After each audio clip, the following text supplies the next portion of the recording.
जैसे ही कमरे का भारी दरवाजा बंद हुआ और राघव के कदमों की आहट गलियारे में धीमी होती गई, कमरे के अंदर एक सन्नाटा पसर गया। लेकिन ये सन्नाटा खालीपन का नहीं था। ये सन्नाटा था विस्मय का, अविश्वास का और एक गरीब की झोली में अचानक गिरे कुबेर के खजाने का। शौर्यांश वहां खड़ा था, बिल्कुल बुत बना हुआ। उसकी नजरें सामने फर्श पर टिकी थीं, जहां आध्यात्मिक मणियों का एक विशाल पहाड़ जगमगा रहा था। वह रोशनी इतनी तेज थी कि अगर कोई साधारण इंसान उसे देखता तो उसकी आंखें चौंधिया जातीं। कमरे का हर कोना उस नीली और सुनहरी आभा से नहाया हुआ था। शौर्यांश की आंखों में नमी तैरने लगी। उसका गला रुंध गया। उसे अपना अतीत याद आने लगा। वो दिन जब वह एक आवारा रून मास्टर की तरह भटकता था। उसे याद आया कि कैसे एक एक आध्यात्मिक पत्थर खर्च करने से पहले उसकी रूह कांप जाती थी। वह अक्सर पत्थरों को हाथ में लेकर घंटों बैठा रहता था, ये सोचते हुए कि काश वह इस एक पत्थर के 2 टुकड़े कर सके ताकि वह थोड़ा और लंबा चल सके। गरीबी ने उसे इस कदर तोड़ा था कि उसने बड़े सपने देखना ही छोड़ दिया था। उसके लिए जीवन का मतलब सिर्फ गुजारा करना था। लेकिन आज उसके सामने इतना धन था कि उसकी आने वाली 7 पीढ़ियां बिना काम किए राज कर सकती थीं। और यह सब उसे किसने दिया था? उसके बॉस ने, राघव ने, एक ऐसे नेता ने जिसके लिए धन सिर्फ एक साधन था, कोई मकसद नहीं। उस पल मणियों के उस पहाड़ को देखते हुए शौर्यांश के दिल में राघव के लिए जो भावना उमड़ी, वह वफादारी से कहीं ऊपर थी। वह भक्ति थी। उसने अपने कांपते हाथों से एक मणि उठाए और उसे अपने सीने से लगा लिया। आंसुओं की एक धार उसके गालों पर लुढ़क गई। उसने मन ही मन कसम खाए, हे विधाता, चाहे मेरी जान चली जाए, चाहे मेरी आत्मा को अनंत काल तक नरक की आग में जलना पड़े, लेकिन मैं इस एहसान को कभी नहीं भूलूंगा। राघव भाई, आज से मेरा जीवन, मेरा हुनर, मेरी हर एक सांस आपके नाम है। एक अमीर और दिलदार मालिक का होना कैसा होता है, यह एहसास आज उसे पहली बार हो रहा था। उसने अपनी भावनाओं को काबू में किया, अपनी भीगी पलकों को पोंछा और एक गहरी सांस ली। अब समय भावुक होने का नहीं, बल्कि काम करने का था। राघव ने उस पर भरोसा किया था और वह उस भरोसे को टूटने नहीं दे सकता था। उसने तुरंत कागज और कलम उठाए। उसका हाथ तेजी से चलने लगा। दिमाग में अनगिनत योजनाएं थीं, कवच के डिजाइन, रूनों का संयोजन और आवश्यक सामग्रियां। सूची तैयार होते ही वह उसे लेकर बाहर निकला। उसे धनराज को ढूंढना था। धनराज, ये नाम अब ड्रैगनब्लड सेना में किसी परिचय का मोहताज नहीं था। जब से राघव ने उसे अपनी सेना में शामिल किया था, वह में एक व्यापार मंडल और सेना के बीच का सबसे मजबूत पुल बन गया था। धनराज वो शख्स था जो मिट्टी को भी सोना बनाने का हुनर रखता था। सेना के वित्त और खरीदारी की जिम्मेदारी उसी के कंधों पर थी।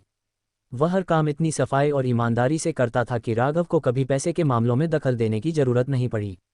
आपको याद होगा दोस्तों, एक समय था जब धनराज एक मामूली शिष्य था, जो शिष्यों की परीक्षा के दौरान छोटा मोटा व्यापार करके गुजारा करता था। राघव की पारखी नज़र ने उस भीड़ में भी उसकी प्रतिभा को पहचान लिया था। राघव ने उसे सिर्फ एक मौका दिया था और धनराज ने उस मौके को अपनी तकदीर बना लिया। आज वह एक नवम श्रेणी का दिव्य योद्धा बन चुका था, एक ऐसा मुकाम जो उसने अपने बेतहाशा सपनों में भी नहीं सोचा था। ड्रैगनब्लड सेना के खूंखार योद्धाओं के बीच भी उसका एक अलग सम्मान था। शौर्यांश ने जब धनराज को वह सूची सौंपी तो धनराज की आंखें भी चमक उठीं। ये खरीदारी बहुत बड़ी थी, इतनी बड़ी कि शायद किसी छोटे राज्य का खजाना खाली हो जाए। चूंकि यह मामला सेना की सुरक्षा और भविष्य से जुड़ा था, इसलिए किसी भी अनहोनी से बचने के लिए गौरव ने खुद उसके साथ जाने का फैसला किया। गौरव जानता था कि बाहर की दुनिया में उनके कई दुश्मन घात लगाए बैठे हैं। वह कोई जोखिम नहीं लेना चाहता था। दृश्य परिवर्तन, निर्माण और तपस्या का एकांतवास। अगले कुछ दिन ड्रैगनब्लड सेना के शिविर में एक अजीब सी शांति रही। बाहर से सब शांत दिख रहा था। योद्धा अपने घावों को भर रहे थे, हंसी मजाक कर रहे थे और आने वाले तूफानों के लिए मानसिक रूप से तैयार हो रहे थे। युद्ध अभ्यास रोक दिए गए थे ताकि सभी को थोड़ा आराम मिल सके। लेकिन इस शांति के पीछे एक अलग ही युद्ध चल रहा था, निर्माण का युद्ध। एक ऐसा युद्ध जहां पसीना और पैसा पानी की तरह बहाया जा रहा था। शौर्यांश दिन रात एक करके खगपृष्ठ कवच नाग की खाल का निरीक्षण कर रहा था। वह उस विशाल जानवर की खाल के एक एक इंच को परख रहा था। खगपृष्ठ कवच नाग, ये नाम ही काफी था किसी भी लोहार के पसीने छुड़ाने के लिए। इसकी खाल इतनी सख्त थी कि साधारण हथियार इसे खरोंच भी नहीं सकते थे।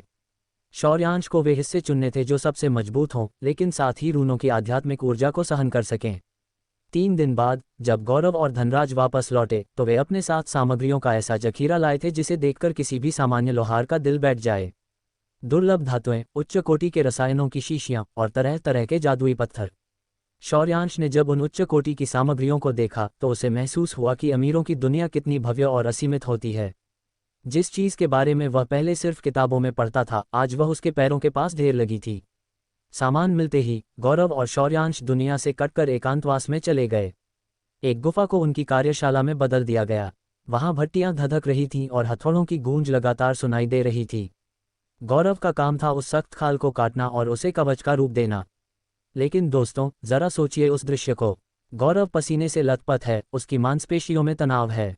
उसके हाथ में एक बेहद कीमती ब्लेड है, एक ऐसा ब्लेड जिसे बनाने में ही 10 आध्यात्मिक मणियां खर्च हुई थीं। और उस पर शौर्यांश ने विशेष रून उकेरे थे। अगर बाजार में बेचा जाता तो एक ब्लेड की कीमत 30 मणियों से कम नहीं होती। लेकिन खगपृष्ठ कवच नाग की खाल इतनी सख्त थी कि जैसे ही गौरव उसे काटता, ब्लेड की धार कुंद हो जाती और रून की ऊर्जा खत्म हो जाती। हर कुछ मिनटों में एक बेशकीमती ब्लेड बेकार हो जाता और उसे फेंककर दूसरा उठाना पड़ता। वहां टूटे हुए ब्लेड्स का ढेर लग गया था। अगर कोई कंजूस व्यापारी ये दृश्य देखता तो शायद उसे दिल का दौरा पड़ जाता। ये निर्माण कार्य पैसा पानी की तरह बहा रहा था। चाहे वह लोहार हो या रून मास्टर, ये दोनों ही पेशे धन जलाने वाले थे।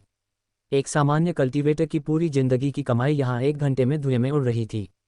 लेकिन गौरव के चेहरे पर कोई शिकन नहीं थी। उसके माथे पर चिंता की एक लकीर तक नहीं थी। क्यों? क्योंकि उसके पीछे राघव खड़ा था। राघव का खजाना उसके लिए खुला था।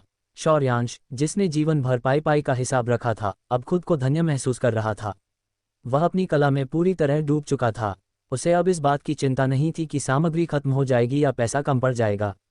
उसे बस अपनी कला का सर्वश्रेष्ठ प्रदर्शन करना था। गौरव चमड़े को आकार दे रहा था और शौर्यांश उस पर जादुई रून उकेर रहा था। दोनों दिन रात काम कर रहे थे, जैसे उनके भीतर कोई जुनून सवार हो। वे जानते थे कि ये कवच सिर्फ कपड़े नहीं हैं, ये उनके भाइयों और बहनों की जिंदगी बचाने का कवच हैं। दृश्य परिवर्तन, राघव की अग्नि परीक्षा। दूसरी तरफ राघव भी अपने कमरे में बंद था। वह कोई आराम नहीं कर रहा था। वह एक अलग ही स्तर की तपस्या में लीन था। कमरे के अंदर का तापमान इतना ज्यादा था कि हवा भी झुलस रही थी। राघव के चारों ओर सैकड़ों की संख्या में अग्नि ड्रैगन के प्रतिरूप तैर रहे थे। उसने मेघ व्यापार मंडल का पूरा स्टॉक खरीद लिया था, 1000 से ज्यादा उच्च कोटि की भट्टियां। राघव पागलों की तरह औषधीय गोलियां बनाने में जुटा था। उसने खेती करने का एक तेज रास्ता खोज लिया था, लेकिन उस रास्ते पर चलने के लिए उसे भारी मात्रा में ऊर्जा की जरूरत थी। उसका लक्ष्य स्पष्ट था, जल्द से जल्द प्राण तारा स्तर तक पहुंचना। राघव जानता था कि प्राण तारा स्तर पर पहुंचते ही वह दुनिया को हिला देने वाले कारनामे कर सकेगा। सबसे पहले उसे उस नीले ड्रैगन के उल्टे शल्क को वश में करना था। उसकी तलवार में बसी आत्मा कालचंद्र ने उसे साफ चेतावनी दी थी कि प्राण तारा स्तर से पहले अगर उसने उस शल्क को छूने की कोशिश भी की तो उसकी मौत निश्चित है। वह शल्क जितनी ताकतवर था उतना ही खतरनाक भी। दूसरा बड़ा काम था कालचंद्र पर लगी सम्राट की मुहर को हटाना। जब तक वह मुहर नहीं हटती, कालचंद्र अपनी पूरी शक्ति का इस्तेमाल नहीं कर सकता था। और राघव को उस शक्ति की सख्त जरूरत थी। राघव के मन में बेचैनी थी। उसके दुश्मन दिन ब दिन ताकतवर और बेशर्म होते जा रहे थे। अब उसका मुकाबला नेथिरपैसाज के खूंखार विशेषज्ञों से होने लगा था। वे केवल ताकतवर नहीं थे, वे धूर्त भी थे। अगर वह खुद को और ताकतवर नहीं बनाता तो उसका और उसके साथियों का अंत निश्चित था। उसने अपने व्यस्त कार्यक्रम से थोड़ा समय निकालकर शौर्यांश को बुलाया था और उसे स्वर पलटने वाली मुहर के बारे में समझाया था। शौर्यांश ने तुरंत उस दिव्य मुहर पर एक ऐसा रून स्थापित कर दिया जिससे वह 10 गुना तेजी से ऊर्जा पुनः प्राप्त कर सके।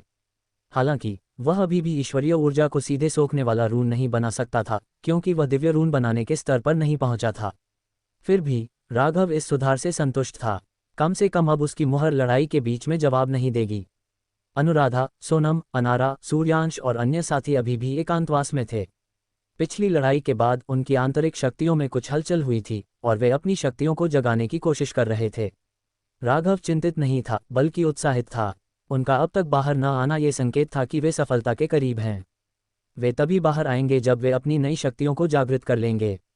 दृश्य परिवर्तन, फैसले का दिन। समय अपनी रफ्तार से बीतता गया। 23 दिन पलक झपकते ही गुजर गए। एक दिन गौरव दौड़ता हुआ राघव के पास आया और उसकी तपस्या भंग की। भाई, समय हो गया है। आज फैसले का दिन है। राघव ने अपनी आंखें खोलीं। उसकी आंखों में एक अजीब सी शांति थी, जैसे तूफान से पहले का सन्नाटा। आज का दिन बेहद खास था। आज दानव संहार सूची के परिणामों की घोषणा होने वाली थी। वे दोनों ड्रैगन पर्वत से नीचे उतरे और एक्सयूएन दाव सेट के विशाल प्रांगण में पहुंचे। वहां का माहौल इतना तनावपूर्ण था कि उसे चाकू से काटा जा सकता था। संप्रदाय के सभी शिष्य और बुजुर्ग वहां जमा थे। सबकी नजरें आसमान में तैर रही एक विशाल जादुई पट्टिका के प्रक्षेपण पर टिकी थीं। ये दानव संहार दिव्य पट्टिका थी। दानव रसातल का युद्ध खत्म हुए 99 दिन हो चुके थे। आज इनाम और रैंकिंग तय होने वाली थी। लेकिन ये केवल इनाम का दिन नहीं था, ये सम्मान और अपमान का दिन भी था। माहौल में एक अजीब सी भारीपन था। पूरी दुनिया के बड़े बड़े संप्रदाय, चाहे वो धर्म के ठेकेदार हों या अधर्म के पुजारी, सब इस वक्त अपनी अपनी जगहों पर इसी पट्टिका को देख रहे थे। पिछले कुछ दिनों से राघव और गौरव के खिलाफ पूरी दुनिया में जहर उगला जा रहा था। आरोप ये था कि राघव ने मूल दानव जाति के साथ सांठगांठ की है और गौरव ने काले पानी का इस्तेमाल करके धोखाधड़ी से जीत हासिल की है। गौरव का चेहरा उतरा हुआ था, वह डरा हुआ लग रहा था। उसकी आदत थी शेखी बघाड़ने की, लेकिन आज उसकी बोलती बंद थी। क्या तुमने यह बात दूसरों को बताई?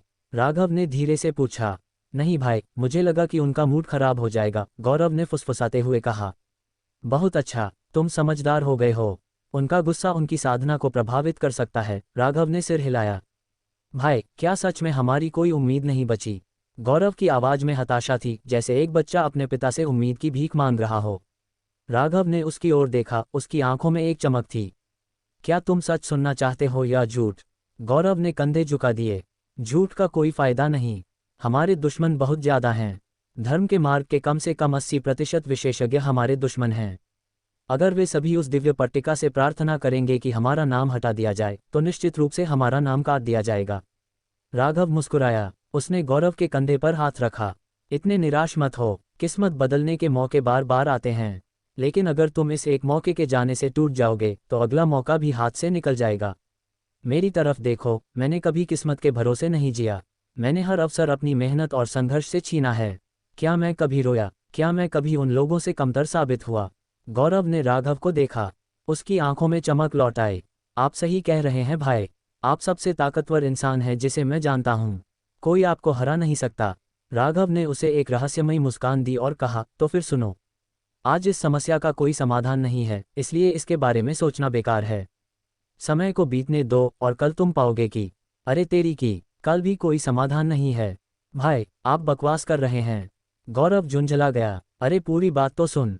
मेरा मतलब है कि जब कोई समस्या हल न हो सके तो चिंता मत करो, बस मजे करो, जाओ और मौज मस्ती करो। इसका क्या मतलब हुआ? गौरव समझ नहीं पाया। मतलब ये कि यहाँ से दफा हो जाओ। राघव अचानक उसके कान में चिल्लाया। गौरव इतना हड़बड़ा गया कि उसने अनजाने में अपना सुनहरा कवच बुला लिया और हवा में दूर जा गिरा। राघव की इस हरकत ने वहां मौजूद सभी शिष्यों का ध्यान खींच लिया। लोग समझ नहीं पा रहे थे कि इतने तनावपूर्ण माहौल में ये दोनों इतने बेपरवाह कैसे हो सकते हैं। तभी आसमान में कंपन हुआ। वह जादुई पट्टिका, जो अब तक शांत थी, अचानक एक पवित्र आभा के साथ चमक उठी। बादलों में गड़गड़ाहट हुई और एक दिव्य रोशनी ने पूरे प्रांगण को ढक लिया। अंतिम घोषणा होने वाली है, किसी ने चिल्लाकर कहा। सबका दिल थम गया। उस पट्टिका से निकलने वाली आभा सम्राट अनंतेश्वर की थी। वह इतनी पवित्र और विस्मयकारी थी कि वहां मौजूद हर व्यक्ति का सिर श्रद्धा से झुक गया। वह रोशनी किसी दबाव की तरह नहीं, बल्कि एक पवित्र स्नान की तरह महसूस हो रही थी। राघव का दिल भी उस आभा को महसूस कर कांप उठा। सम्राट अनंतेश्वर, वह नाम जो इतिहास के पन्नों में स्वर्ण अक्षरों में लिखा था। राघव ने उन्हें केवल समय और स्थान के पार देखा था, लेकिन उनकी आभा ने उसे गहराई से जीत लिया था। उसके दिल में केवल एक सम्राट ही सच्चा विशेषज्ञ था और उसके गहरे सम्मान के योग्य था। दृश्य परिवर्तन, 110% का चमत्कार। तभी सूची में दो नाम कांपने लगे, राघव और गौरव। गौरव अपनी छाती पर हाथ रखे खड़ा था, जैसे उसका दिल पसलियां तोड़कर बाहर आ जाएगा। उसकी सांसें अटकी हुई थीं। पूरी दुनिया की नज़रें उन दो नामों पर टिकी थीं। क्या उन्हें धोखा देने के लिए सूची से बाहर कर दिया जाएगा? क्या उनकी सारी मेहनत बेकार जाएगी? धीरे धीरे गौरव का नाम धुंधला पड़ने लगा। उसकी चमक फीकी पड़ने लगी। गौरव जमीन पर घुटनों के बल गिर पड़ा। उसका चेहरा सफ़ेद पड़ गया था। खत्म, सब खत्म, मेरा नाम हटा दिया गया। उसकी आवाज़ में रूह कंपा देने वाली निराशा थी। उसे लगा जैसे उसकी दुनिया उजड़ गई है। लेकिन तभी एक चमत्कार हुआ। गौरव का नाम अचानक फिर से चमकने लगा। पहले एक हल्की चिंगारी और फिर एक धमाके के साथ वह नाम पहले से भी ज़्यादा तेज चमक उठा। उसके नाम के आगे एक नई पंक्ति उभरी। 33% विरोध, 56% तटस्थ, 11% समर्थन। निर्णय, विरोध विफल रहा। ये नाम आधिकारिक रूप से स्वीकार्य है। क्या? गौरव खुशी से उछल पड़ा। हा, देखा, मेरा विरोध करना बेकार है। मेरा नाम है। वह पागलों की तरह हंसने लगा, लेकिन उसकी हंसी तब रुक गई जब उसने देखा कि राघव का नाम धीरे धीरे गायब हो रहा है। राघव का नाम पूरी तरह मिट गया। वह बैंगनी सुनहरा नाम अब वहां नहीं था। भाई, गौरव चिल्लाया। उसकी खुशी काफूर हो गई। कोई बात नहीं, तुम्हारा स्थान सुरक्षित है, यह अच्छी बात है, राघव ने शांति से कहा। उसके चेहरे पर एक हल्की मुस्कान थी।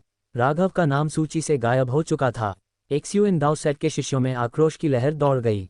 हरामजादे, क्या ये दिव्य पट्टिका अंधी हो गई है? राघव भाई ने हमें बचाया था।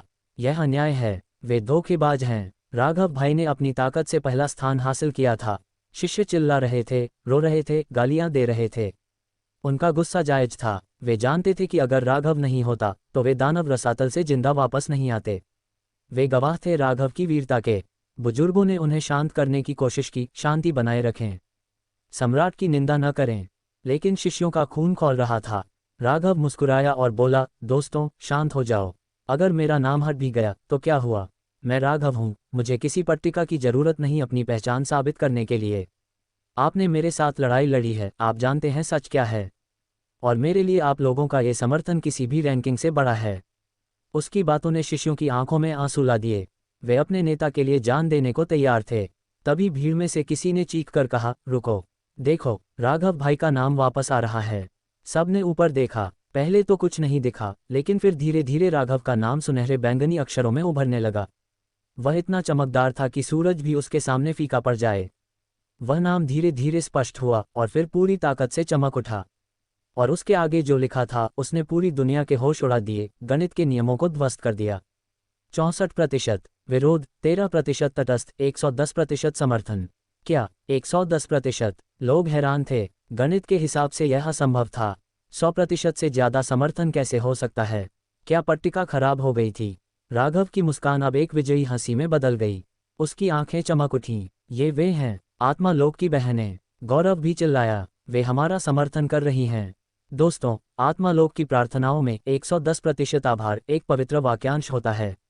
इसका मतलब था कि भले ही पूरी मानव दुनिया राघव के खिलाफ थी, लेकिन एक पूरी दूसरी दुनिया आत्मा लोक उसके साथ खड़ी थी। राघव के दुश्मनों के गाल पर यह अब तक का सबसे करारा तमाचा था। सम्राट अनंतेश्वर का आत्मा लोक से गहरा नाता था और इसीलिए दिव्य पट्टिका ने उनके समर्थन को स्वीकार किया था। भले ही मार्शल स्वर्ग महाद्वीप के सभी लोग उसके खिलाफ हो जाएं, लेकिन आत्मा लोक का समर्थन ही काफी था पासा पलटने के लिए। राघव ने एक गहरी, संतुष्ट सांस ली। हा, दिलचस्प। उन जोकरों ने इतनी मेहनत की, इतना जहर उगला, लेकिन अंत में उनके मुंह पर तमाचा पड़ा। मुझे यकीन है कि उनमें से कई खून की उल्टी कर रहे होंगे। दृश्य परिवर्तन, कर्मफल की वर्षा और भाई का महान त्याग। जैसे ही परिणाम घोषित हुए, आसमान फट पड़ा। बादलों ने दो विशाल कमल के फूलों का रूप ले लिया। वे हवा में घूम रहे थे और उनके भीतर दिव्य प्रकाश इकट्ठा हो रहा था। ये कर्मफल था, किस्मत का वह वरदान जो रन को राजा बना दे। एक्सयूएन दाओ सेट की बंजर जमीन पर हरियाली छा गई। सूखे पौधे खिल उठे, मुरझाए फूल महक उठे। संप्रदाय की हवा में एक नई ताजगी, एक नई ऊर्जा भर गई। संप्रदाय की पैतृक मूर्ति भी उस ऊर्जा से चमकने लगी। बुजुर्गों की आंखों से आंसू बह निकले। उन्होंने कभी नहीं सोचा था कि वे अपने जीते जी अपने संप्रदाय का ऐसा उत्थान देखेंगे। एक्सयूएन दाओ सेट का पुनरुत्थान शुरू हो गया है, कुलपति ने कांपते हुए स्वर में कहा। गौरव के ऊपर मंडरा रहा कमल खिला और उसमें से एक फुटबॉल के आकार का प्रकाश का गोला नीचे गिरा। यह उसका कर्मफल था। उसमें इंद्रधनुषी रंग चमक रहे थे। दूसरी ओर राघव के ऊपर जो कमल था वह बहुत विशाल था। उसमें से इंद्रधनुषी प्रकाश का एक स्तंभ नीचे उतरा। जब वह कमल खिला तो उसके भीतर 3 मीटर चौड़ा एक विशाल गोला दिखाई दिया। उस गोले के अंदर 9 ड्रैगन घूम रहे थे। उनकी गर्जना को हर कोई महसूस कर सकता था। परम कर्मफल, 9 ड्रैगन का आकाशीय गर्जन।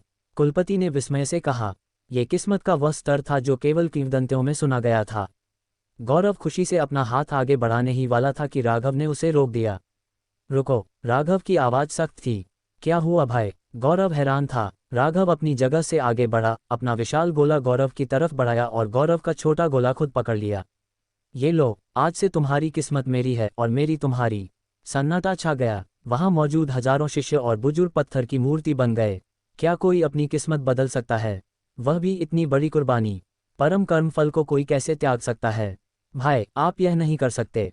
गौरव चिल्लाया, यह आपकी किस्मत है। चुप रहो, यह एक आदेश है। राघव ने उसे बोलने का मौका नहीं दिया। जल्दी करो और इसे सोख लो।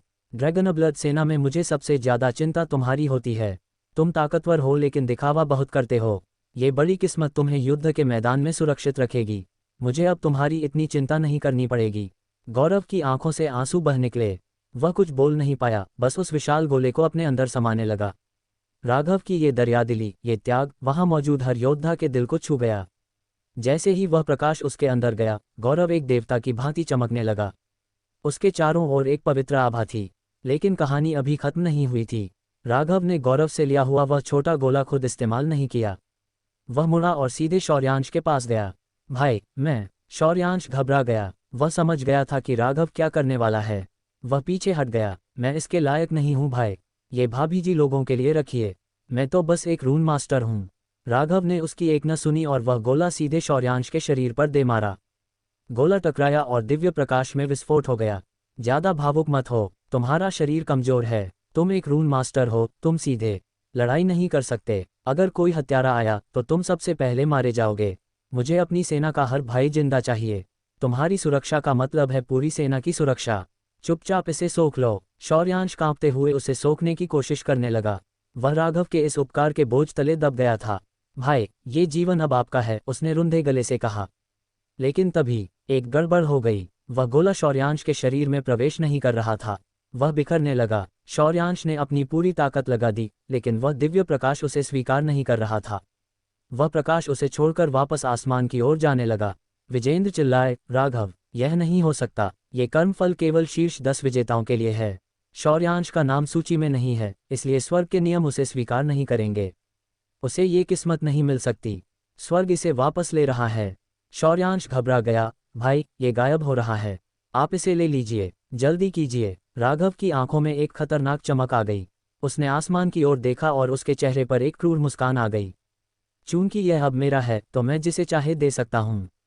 स्वर्ग के नियम मुझे रोकने वाले कौन होते हैं? अचानक राघव के पीछे उसका दिव्य चक्र प्रकट हुआ। एक भयानक दबाव पूरे वातावरण में फैल गया।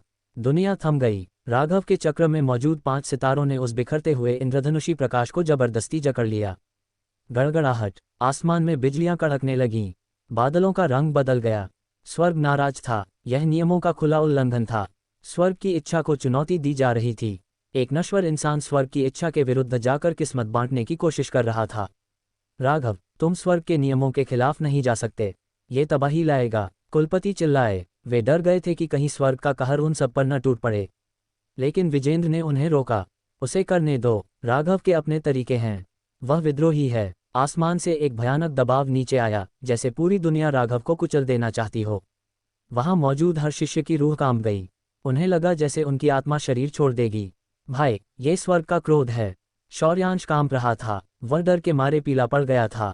कोई बात नहीं, स्वर्ग को नखरे दिखाने की आदत है, उसे अनदेखा करो और बस सोख लो। राघव ने ऐसे कहा जैसे वह किसी बच्चे की जिद की बात कर रहा हो। राघव का दिव्य चक्र तेजी से घूमने लगा। उसने अपनी असीम शक्ति से स्वर्ग के दबाव को पीछे धकेल दिया। उसने उस कर्मफल को, जो भागने की कोशिश कर रहा था, अपनी इच्छा शक्ति से बांध लिया और जबरदस्ती शौर्यांश के शरीर में धकेल दिया। यह एक अद्भुत दृश्य था। एक तरफ स्वर्ग की शक्ति और दूसरी तरफ एक मानव की जिद। अंततः स्वर्ग को झुकना पड़ा। वह प्रकाश शौर्यांश के अंदर समा गया। आसमान साफ हो गया। दबाव खत्म हो गया। राघव ने अपना दिव्य चक्र वापस लिया। उसे लगा कि उसका फैसला सही था। उसका अपना रास्ता स्वर्ग के विरुद्ध था, इसलिए स्वर्ग का आशीर्वाद उसके लिए शायद अभिशाप बन जाता। ये किस्मत उसके साथियों के पास ही बेहतर थी। भाई, मुझे डर लग रहा है। स्वर्ग इस अपमान को याद रखेगा, शौर्यांश ने चिंतित होकर कहा। राघव हंसा। डरने की जरूरत नहीं है। स्वर्ग के नियमों के खिलाफ जाना ड्रैगनब्लड सेना का रोज का काम है। और स्वर्ग कोई इंसान नहीं है जो दुश्मनी याद रखे। वह बस नियम है। जब तक मैं उसके नियमों को तोड़ता नहीं, वह मेरा कुछ नहीं बिगाड़ सकता।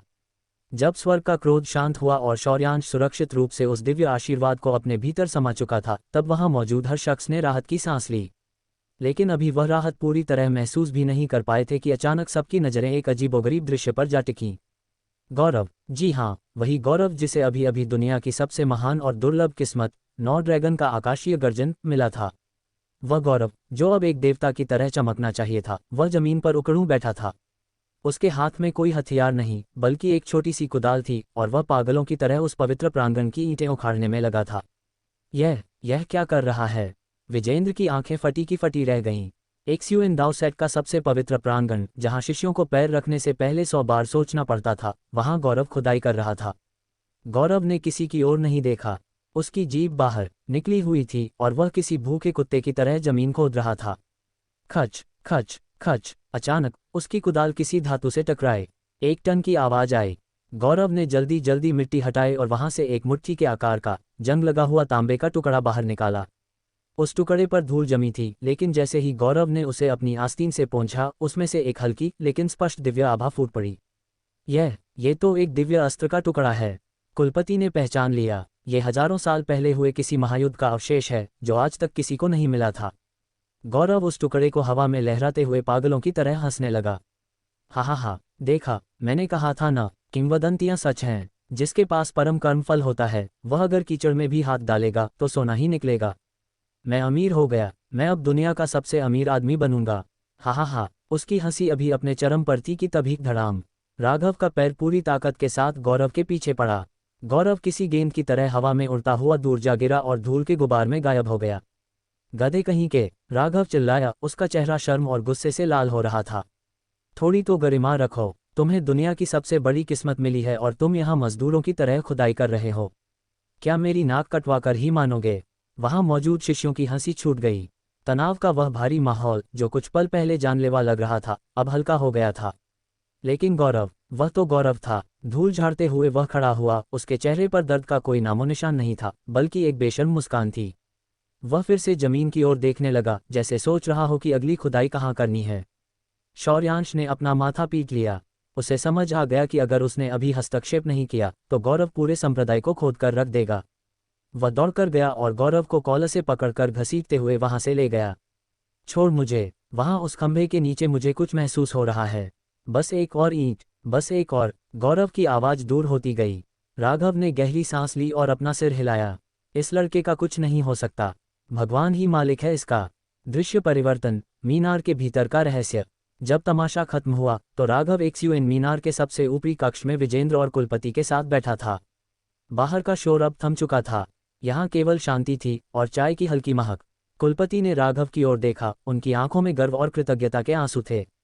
राघव, तुमने आज जो किया वह इतिहास में कभी नहीं हुआ। तुमने न केवल अपनी और गौरव की जगह बचाई, बल्कि पूरे धर्म के मार्ग को एक नई जिंदगी दी है। तुम्हारे द्वारा जीते गए कर्मफल के कारण अब धर्म के मार्ग पर स्वर्ग की विशेष कृपा होगी। राघव ने कड़वाहट से मुस्कुराते हुए खिड़की के बाहर देखा। कृपा, शायद, लेकिन गुरुदेव, मुझे यकीन है कि इस वक्त भी धर्म के मार्ग के कई महान नेता अपने महलों में बैठे फर्नीचर तोड़ रहे होंगे। उन्हें ये हजम नहीं हो रहा होगा कि जिस लड़के को वे मिटाना चाहते थे उसी ने उन्हें बचाया है। यह विडंबना देखिए, मैंने उनके लिए किस्मत जीती और वे मेरी ही मौत की दुआ मांग रहे थे। राघव की आवाज में एक गहरा दर्द था। उसने अपनी जान जोखिम में डालकर दानव रसातल में लड़ाई लड़ी थी, लेकिन बदले में उसे क्या मिला? अपने ही लोगों से नफरत और धोखा। धर्म का मार्ग, राघव ने मुट्ठी भींची। यहाँ दुश्मनों से ज्यादा गद्दार भरे हैं। वे आपस में लड़ते हैं, एक दूसरे की पीठ में छुरा घोंपते हैं, लेकिन जब असली दुश्मन सामने आता है तो दुम दबाकर भाग जाते हैं। कुलपति ने एक लंबी आह भरी। तुम सही कह रहे हो पुत्र, धर्म का मार्ग बिखरा हुआ है। बहुत से संप्रदाय सिर्फ अपने स्वार्थ के लिए जीते हैं, लेकिन आज उस 110% के समर्थन ने सब कुछ बदल दिया। आत्मालोक का हस्तक्षेप, यह कोई छोटी बात नहीं है। राघव की जिज्ञासा जाग उठी। उसने अपनी कुर्सी आगे खिसकाए। गुरुदेव, मुझे ये समझ नहीं आया, आत्मालोक का हमसे क्या रिश्ता है? और सम्राट अनंतेश्वर, उनका आत्मालोक से क्या संबंध था? विजेंद्र, जो अब तक चुपचाप चाय की चुस्की ले रहे थे, ने प्याला नीचे रखा। उनका चेहरा गंभीर हो गया, जैसे वे किसी गहरे राज से पर्दा उठाने वाले हों। राघव, यह एक ऐसी कहानी है जो इतिहास के पन्नों से मिटा दी गई है। बहुत कम लोग जानते हैं कि एक समय था जब हमारा मार्शल स्वर्ग महाद्वीप और आत्मालोक एक दूसरे के सबसे करीबी सहयोगी थे। और यह सब सम्राट अनंतेश्वर की वजह से था। विजेंद्र की आंखों में एक चमक आ गई, जैसे वे उस सुनहरे दौर को देख रहे हों। कहा जाता है कि सम्राट अनंतेश्वर न केवल अद्वितीय योद्धा थे, बल्कि वे बेहद रूपवान भी थे। उनकी आभा ऐसी थी कि देवता भी ईर्ष्या करें। और उस समय आत्मालोक की शासिका, वह कोई साधारण स्त्री नहीं थी। उनकी सुंदरता का वर्णन शब्दों में नहीं किया जा सकता। वे दोनों एक दूसरे के बेहद करीब थे। कुछ कहते हैं कि यह मित्रता थी, कुछ कहते हैं कि यह प्रेम था। लेकिन जो भी था, वह इतना गहरा था कि उसने दो दुनियाओं को एक कर दिया था। राघव मंत्रमुग्ध होकर सुन रहा था। एक सम्राट और एक दूसरी दुनिया की रानी की प्रेम कहानी। ये किसी सपने जैसा लग रहा था। तो फिर यह सब खत्म कैसे हुआ? राघव ने पूछा। विजेंद्र का चेहरा उदास हो गया। जब सम्राट अनंतेश्वर का समय पूरा हुआ और वे गायब हो गए, तब अगला अंधकार युग आया। दुनिया में अराजकता फैल गई। बिना सम्राट के मानव जाति बिखर गई। आत्मालोक ने कई बार संपर्क करने की कोशिश की, लेकिन हमारे ही लोगों ने उन्हें धोखा दिया। गलतफहमियां बढ़ीं, और अंत में आत्मालोक ने अपने दरवाजे हमेशा के लिए बंद कर लिए। वह पुल टूट गया जो कभी दो दुनियाओं को जोड़ता था। सम्राट गायब हो गए। राघव ने बीच में टोका। गुरुदेव, ये सवाल मुझे हमेशा परेशान करता है। सम्राट आखिर जाते कहाँ हैं? क्या वे मर जाते हैं? क्या उनकी उम्र खत्म हो जाती है? वे तो ईश्वर से भी ऊपर थे, फिर उनकी कोई कब्र क्यों नहीं है? विजेंद्र ने छत की ओर देखा, जैसे वहां जवाब तलाश रहे हों। यह इस दुनिया का सबसे बड़ा रहस्य है राघव। कोई नहीं जानता। कुछ कहते हैं कि वे किसी भयानक अस्तित्व से लड़ते हुए शहीद हो गए ताकि हमारी दुनिया बची रहे। कुछ कहते हैं कि वे मरे नहीं बल्कि सो रहे हैं, इंतजार कर रहे हैं उस दिन का जब दुनिया को फिर उनकी जरूरत होगी। और कुछ का मानना है कि सम्राट मानव नहीं होते, वे अवतार होते हैं। जब उनका काम पूरा हो जाता है वे अनंत में विलीन हो जाते हैं। कमरे में सन्नाटा छा गया। राघव उन महान आत्माओं के बारे में सोच रहा था जिन्होंने इस दुनिया को अपने कंधों पर उठाया था। तभी विजेंद्र ने अपनी आवाज धीमी की और उनका स्वर चेतावनी भरा हो गया। राघव, सम्राटों की बात चली है तो तुम्हें एक और कड़वा सच जानना होगा। क्या तुमने कभी 3 सम्राटों के बारे में सुना है? 3 सम्राट नहीं, मैं तो केवल 5 चक्रवर्तियों को जानता हूँ। 5 चक्रवर्ती मानव थे जिन्होंने धर्म के मार्ग की रक्षा की। लेकिन उनके युग में 3 ऐसे महान योद्धा भी पैदा हुए थे जो मानव नहीं थे या पूर्ण रूप से धर्म के मार्ग के नहीं थे। उन्हें 3 सम्राट कहा जाता है। विजेंद्र ने एक एक शब्द पर जोर देते हुए कहा। भ्रष्ट पंथ का भ्रष्ट सम्राट, दिव्य पशु कुल का पेंग सम्राट, और प्राचीन कुलों का रक्त सम्राट। राघव की रीढ़ में एक सिहरन दौड़ गई। ये नाम ही अपने आप में भयानक लग रहे थे। ये तीनों अपनी अपनी जातियों के सर्वोच्च योद्धा थे। वे इतने शक्तिशाली थे कि वे चक्रवर्तियों को चुनौती देने की क्षमता रखते थे। इतिहास गवाह है कि जब भी कोई चक्रवर्ती उभरा उसने इन तीनों को हराया। लेकिन, और यह एक बहुत बड़ा लेकिन है राघव, चक्रवर्तियों के विपरीत इन तीनों सम्राटों ने अपनी वंशावली छोड़ी है। उनके वंशज आज भी जिंदा हैं। राघव की मुट्ठियां कस गईं। इसका मतलब? हाँ, विजेंद्र ने सिर हिलाया। चक्रवर्ती अपनी शक्ति अपने साथ ले गए, लेकिन इन 3 सम्राटों का खून आज भी उनकी संतानों की रगों में दौड़ रहा है। वे सदियों से सो रहे थे, खुद को सील करके रखा था ताकि उनकी शक्ति क्षय न हो। लेकिन अब महान युग आ रहा है। वे जागेंगे। तुमने उनकी जातियों के साथ जो किया है, भ्रष्ट पंथ, प्राचीन कुल और दिव्य पशु, वे तुम्हें माफ नहीं करेंगे। वे तुम्हें अपना सबसे बड़ा दुश्मन मानेंगे। तो वे चक्रवर्ती को चुनौती देने वाले अस्तित्व थे। राघव ने बुदबुदाया। हाँ, और अगर वे जाग गए तो ये दुनिया खून के आंसू रोएगी। राघव, तुम तूफान के केंद्र में खड़े हो। मुझे नहीं पता कि तुम उनका सामना कैसे करोगे, लेकिन वे आ रहे हैं। राघव ने गहरी सांस ली और अपनी कुर्सी पर पीछे की ओर झुक गया। उसके चेहरे पर डर नहीं, बल्कि एक अजीब सी शांति थी। तो आने दीजिए उन्हें। मैंने कभी आसान रास्ता नहीं चुना। अगर वे मेरे रास्ते में आएंगे तो मैं उन्हें उसी जगह भेजूंगा जहां उनके पूर्वज गए थे, खार की खाई में। तभी राघव को कुछ याद आया। और वह देवभाग्य द्वीप। उन बेवकूफ़ों का क्या? उन्होंने मुझे मिटाने के लिए एड़ी चोटी का जोर लगा दिया। उनकी भविष्यवाणी और साजिशें, क्या वे नहीं जानते कि मैं कौन हूँ? विजेंद्र हंसे, लेकिन उनकी हंसी में चिंता थी। देवभाग्य द्वीप? वे खुद को किस्मत का रखवाला मानते हैं। उन्हें लगता है कि वे नियति को नियंत्रित कर सकते हैं। लेकिन वे ये भूल गए कि कुछ लोग नियति से बंधे नहीं होते, वे नियति लिखते हैं। तुम्हारी किस्मत को पढ़ना उनके बस की बात नहीं है राघव। वे अंधेरे में तीर चला रहे हैं, लेकिन याद रखना, एक अंधा तीर भी जान ले सकता है। राघव की आंखों में प्रतिशोध की ज्वाला भड़क उठी। उन्होंने मुझे और मेरे भाइयों को मारने की कोशिश की। खगपृष्ठ कवच नाग का इस्तेमाल करके मैंने उन्हें आर्थिक चोट तो पहुंचाई है, लेकिन ये काफ़ी नहीं है। जिस दिन मुझे मौका मिला मैं उस द्वीप को समुद्र की गहराइयों में दफन कर दूंगा। दृश्य परिवर्तन, एक दबंग आगमन। अभी वे गंभीर चर्चा कर ही रहे थे कि अचानक कमरे की हवा में एक बदलाव आया। दबाव इतना बढ़ गया कि मेज पर रखे प्याले हिलने लगे। इतनी गंभीरता क्यों? क्या किसी की मातमपोशी चल रही है? एक कड़कदार, दबंग और जानी पहचानी आवाज गूंजी। राघव ने मुड़कर देखा। वहां दरवाजे पर एक महिला खड़ी थी।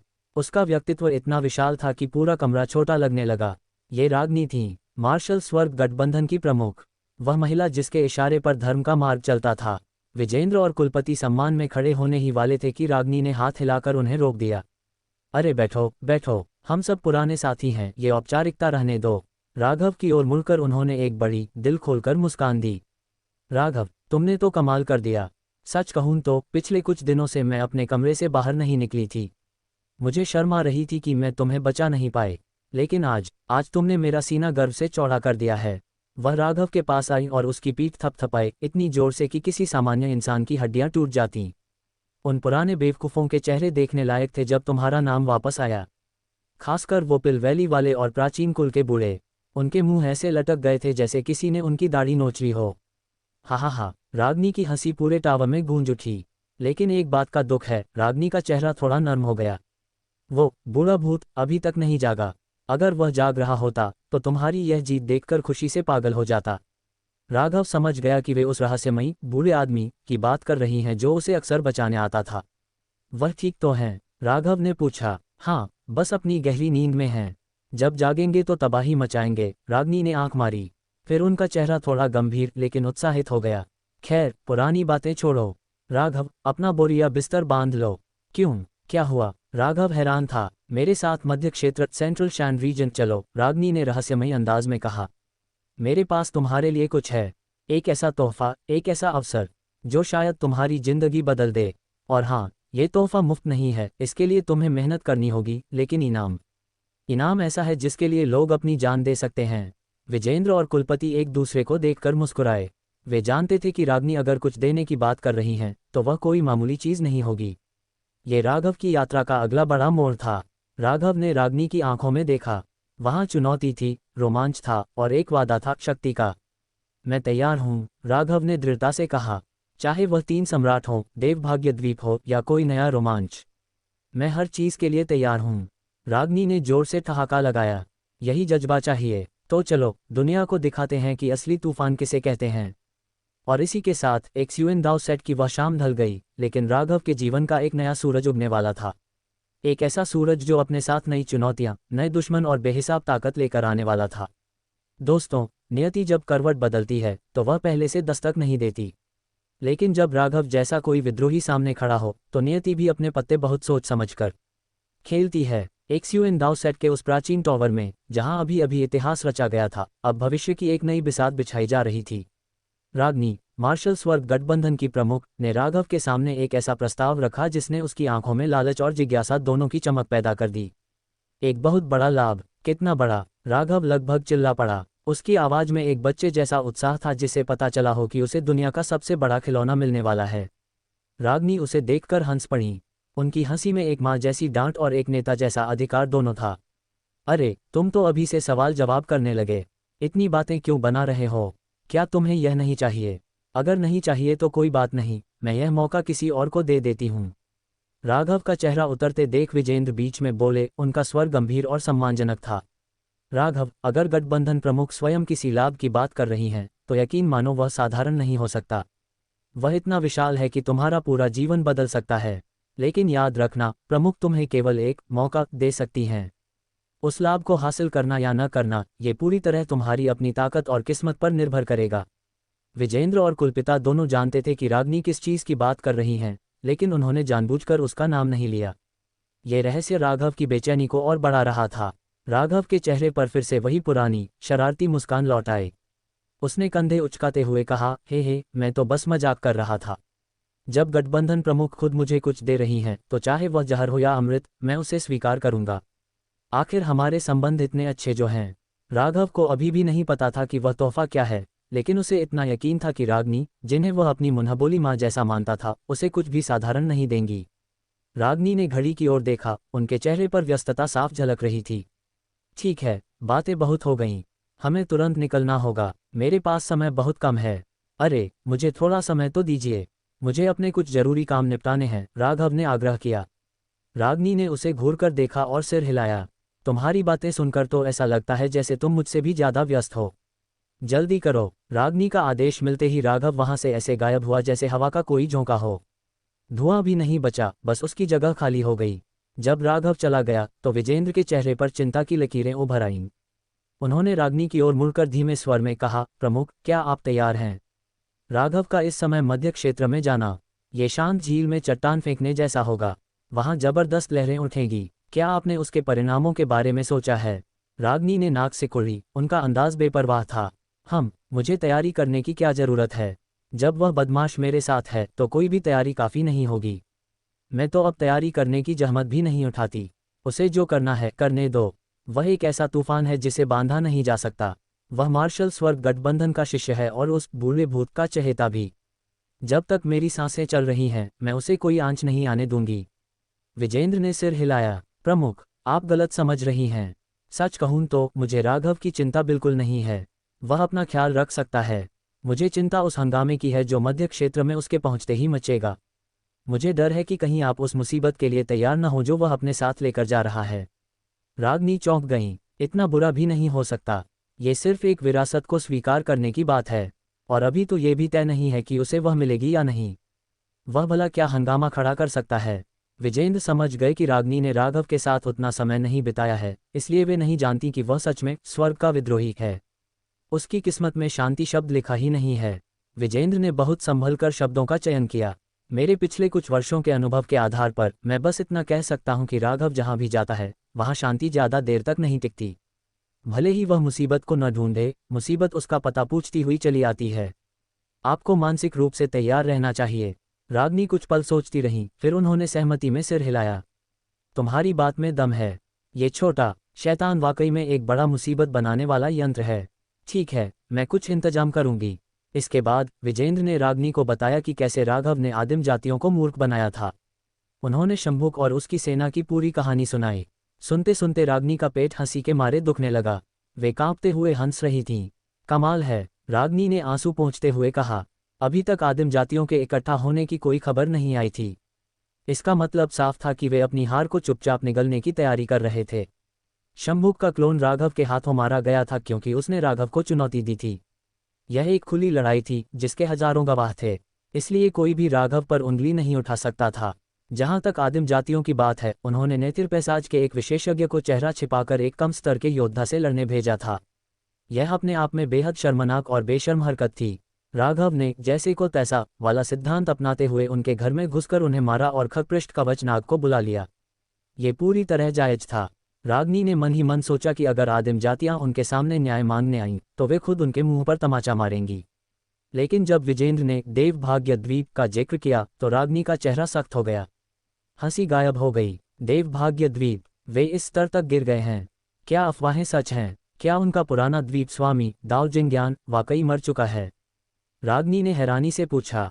विजेंद्र ने समझाया, हालांकि नेत्रपैसाज के विशेषज्ञ जीवन और मृत्यु को समझ लेते हैं, लेकिन वे उससे पूरी तरह मुक्त नहीं होते। उनकी उम्र की भी एक सीमा होती है। देवभाग्य द्वीप के लोग पूरा दिन स्वर्ग की इच्छा में ताक झांक करते हैं। उनकी उम्र पत्थर की लकीर नहीं होती। वे अक्सर ऐसे निषिद्ध विषयों को छू लेते हैं जिससे उनकी उम्र कम हो जाती है। उनके बारे में निश्चित रूप से कुछ नहीं कहा जा सकता। देवभाग्य द्वीप एक अजीबोगरीब अस्तित्व था। उनके विशेषज्ञ उन पागलों की तरह थे जो उस रेखा पर चलते थे जहां से वे उन रहस्यों को देख सके जो दूसरों को दिखाई नहीं देते, और इस चक्कर में अक्सर वे अपनी जान गंवा बैठते थे। रागनी ने माथा रगड़ा। देवभाग्य द्वीप से निपटना थोड़ा मुश्किल है। इस मामले को अभी के लिए रहने देते हैं। मेरे पास पहले से ही बहुत काम है। विजेंद्र ने चेतावनी दी। प्रमुख, मैं यह नहीं कह रहा कि आप उनके पास जाएं। मैं बस ये कह रहा हूं कि वे राघव के जानी दुश्मन बन चुके हैं। और राघव, वह ऐसा इंसान नहीं है जो इस अपमान को चुपचाप पी जाए। वह बदला लेगा। हाँ, मैं समझ रही हूँ। सबसे बुरा क्या होगा, यही न कि मुझे फिर से उसकी गंदगी साफ करनी पड़ेगी। भगवान करे वो बूढ़ा भूत जल्दी जाग जाए, वरना ये लड़का मुझे थकाकर मार डालेगा। रागनी ने सिर पकड़ लिया। उन्हें अब यहाँ आने पर थोड़ा पछतावा हो रहा था।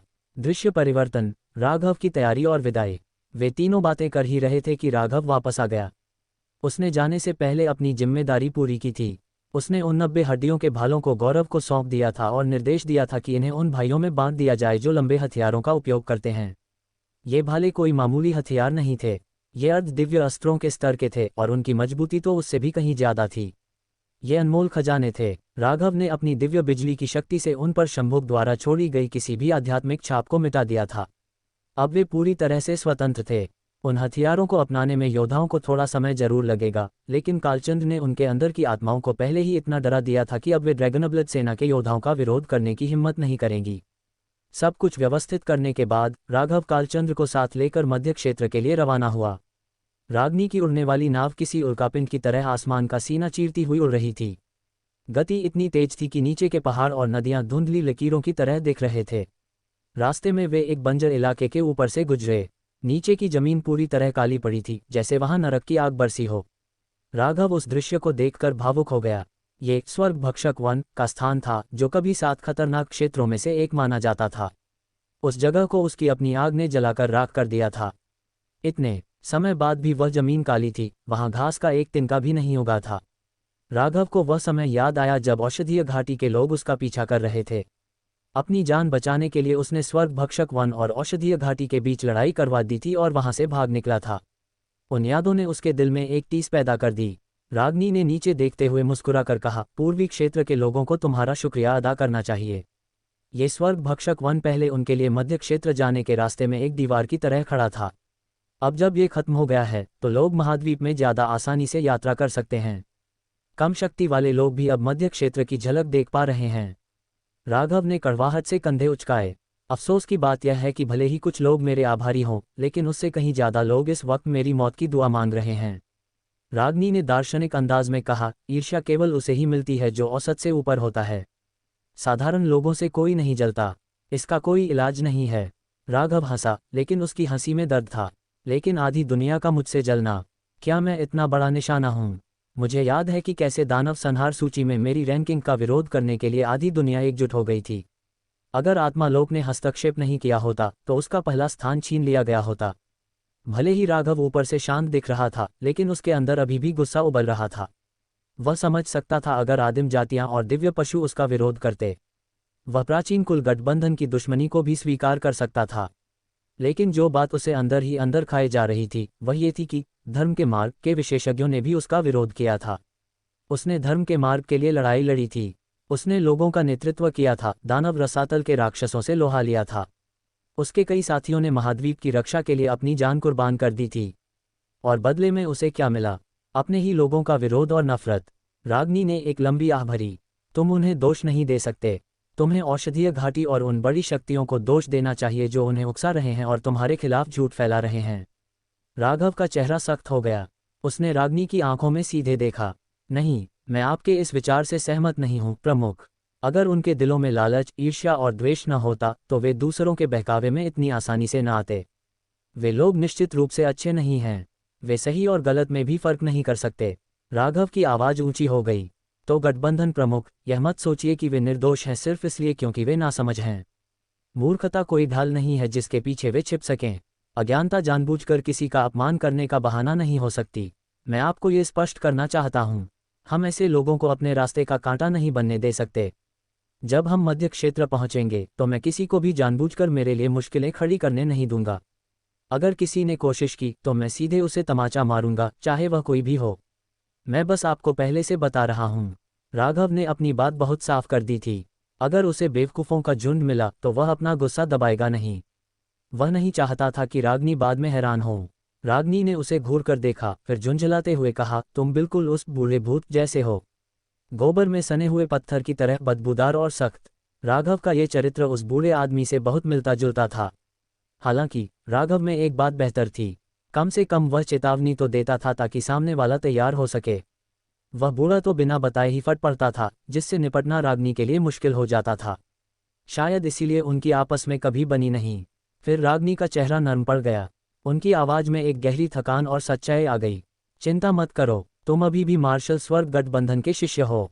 उस बूढ़े भूत के साथ तुम्हारे रिश्ते को छोड़ भी दे तो भी तुम मेरे बच्चे समान हो। मैं तुम्हें कोई कष्ट नहीं होने दूंगी। जहां तक उन बेवकूफ़ों की बात है, खैर मुझे उनसे कोई मतलब नहीं है। तुम जो चाहो करो। रागनी ने खिड़की से बाहर देखते हुए कहा, मेरे एकांतवास के वर्षों में कई बाहरी शक्तियों ने मार्शल स्वर्ग गठबंधन में घुसपैठ कर ली है। उन्होंने इसे अंदर से सड़ा दिया है, खोखला कर दिया है। इसे पूरी तरह से ठीक करना अब बहुत मुश्किल है। सिर्फ मलहम लगाने से काम नहीं चलेगा। इस बीमारी को जड़ से खत्म करने के लिए मुझे मांस को हड्डी तक काटना होगा। और राघव, तुम वह चाकू बन सकते हो जिसका मैं इस्तेमाल करूंगी। राघव के दिमाग की बत्ती जल उठी। वह एकदम से रागनी की ओर मुड़ा। गठबंधन प्रमुख, क्या आपने मुझे फंसाया है? आप शुरू से ही मेरा इस्तेमाल करने की योजना बना रही थीं, और मैं यहाँ बेवकूफ़ों की तरह आपको चेतावनी दे रहा था और माफ़ी मांग रहा था। आपकी ठगी का हुनर भी कम नहीं है। राघव को अचानक एहसास हुआ कि रागनी उसे मध्य क्षेत्र में सिर्फ तोहफा देने के लिए नहीं ला रही हैं, उनके अपने मकसद भी हैं। रागनी के गालों पर हल्की लाली आ गई। ये छोटा शैतान वास्तव में चालाक था। उसने उनकी योजना भांप ली थी। ए लड़के, तुम क्या उल्टा सीधा सोच रहे हो? उन्होंने उसे डांटते हुए कहा, लेकिन उनकी आंखों में एक चोर जैसी चमक थी। तभी सामने एक विशाल पर्वत दिखाई दिया। वह बादलों को चीरता हुआ खड़ा था। उसकी चोटी पर एक परिवहन फॉर्मेशन चमक रहा था और वहां कई आकृतियां हलचल कर रही थीं। चिंता मत करो, मैं तुम्हें नुकसान नहीं होने दूंगी। चलो, हम परिवहन फॉर्मेशन तक पहुंच गए हैं। रागनी ने बात बदलते हुए कहा। नाव नीचे उतरने लगी। राघव ने एक गहरी सांस ली। मध्य क्षेत्र, शक्ति का केंद्र और शायद उसके जीवन का अगला रण क्षेत्र। क्या वह रागनी का चाकू बनेगा या वह खुद वह हाथ बन जाएगा जो चाकू चलाता है? ये तो समय ही बताएगा। दोस्तों, कहानी के इस नए पड़ाव में आपका स्वागत है। अब हम पूर्वी क्षेत्र की सीमाओं को लांघकर उस दुनिया में प्रवेश करने जा रहे हैं जहां असली शक्ति का खेल खेला जाता है। राघव और गठबंधन प्रमुख रागनी की यात्रा और वहां पहुंचते ही शुरू होने वाला हंगामा, ये सब कुछ आपको रोमांच की एक नई ऊंचाई पर ले जाएगा। तैयार हो जाए एक विस्तृत और अमर्सिव अनुभव के लिए। अध्याय: मध्य क्षेत्र में कोहराम और कछुए की खाल। कथावाचक गहरी और विश्लेषणात्मक आवाज में। स्वर्ग भक्षक वन अब इतिहास के पन्नों में दर्ज हो चुका था। वह घना, डरावना जंगल जिसने सदियों से पूर्वी और मध्य क्षेत्र के बीच एक अभेद्य दीवार खड़ी कर रखी थी, अब जलकर राख हो चुका था। राघव की उस भयानक आग ने न केवल जंगल को खत्म किया था, बल्कि उस क्षेत्र में फैली आकाशीय ऊर्जा की अराजकता को भी शांत कर दिया था। इसका सबसे बड़ा फायदा ये हुआ कि अब लोग नई और सुरक्षित परिवहन संरचनाएं स्थापित कर सकते थे। पहले जहां यात्रा करने में महीनों लग जाते थे, अब वह सफ़र कुछ ही पलों में सिमट गया था। लेकिन दोस्तों, सुविधा की अपनी कीमत होती है। नई परिवहन संरचनाओं को बनाना बच्चों का खेल नहीं था। इसमें भारी मात्रा में धन, जनशक्ति और दुर्लभ संसाधनों की आवश्यकता होती थी। यह एक विशाल निर्माण कार्य था। आमतौर पर ये संरचनाएं धर्म के मार्ग द्वारा बनाई जाती थीं और फिर वे यात्रियों से भारी शुल्क वसूलकर अपनी तिजोरियां भरते थे। ये व्यापार का एक बेहतरीन जरिया बन चुका था। लेकिन इस बार मार्शल स्वर्ग गठबंधन की प्रमुख रागनी की सोच कुछ अलग थी। महान युग का आगमन हो चुका था। पुरानी परिवहन संरचनाएं जो सदियों से चल रही थीं, अब जवाब दे रही थीं।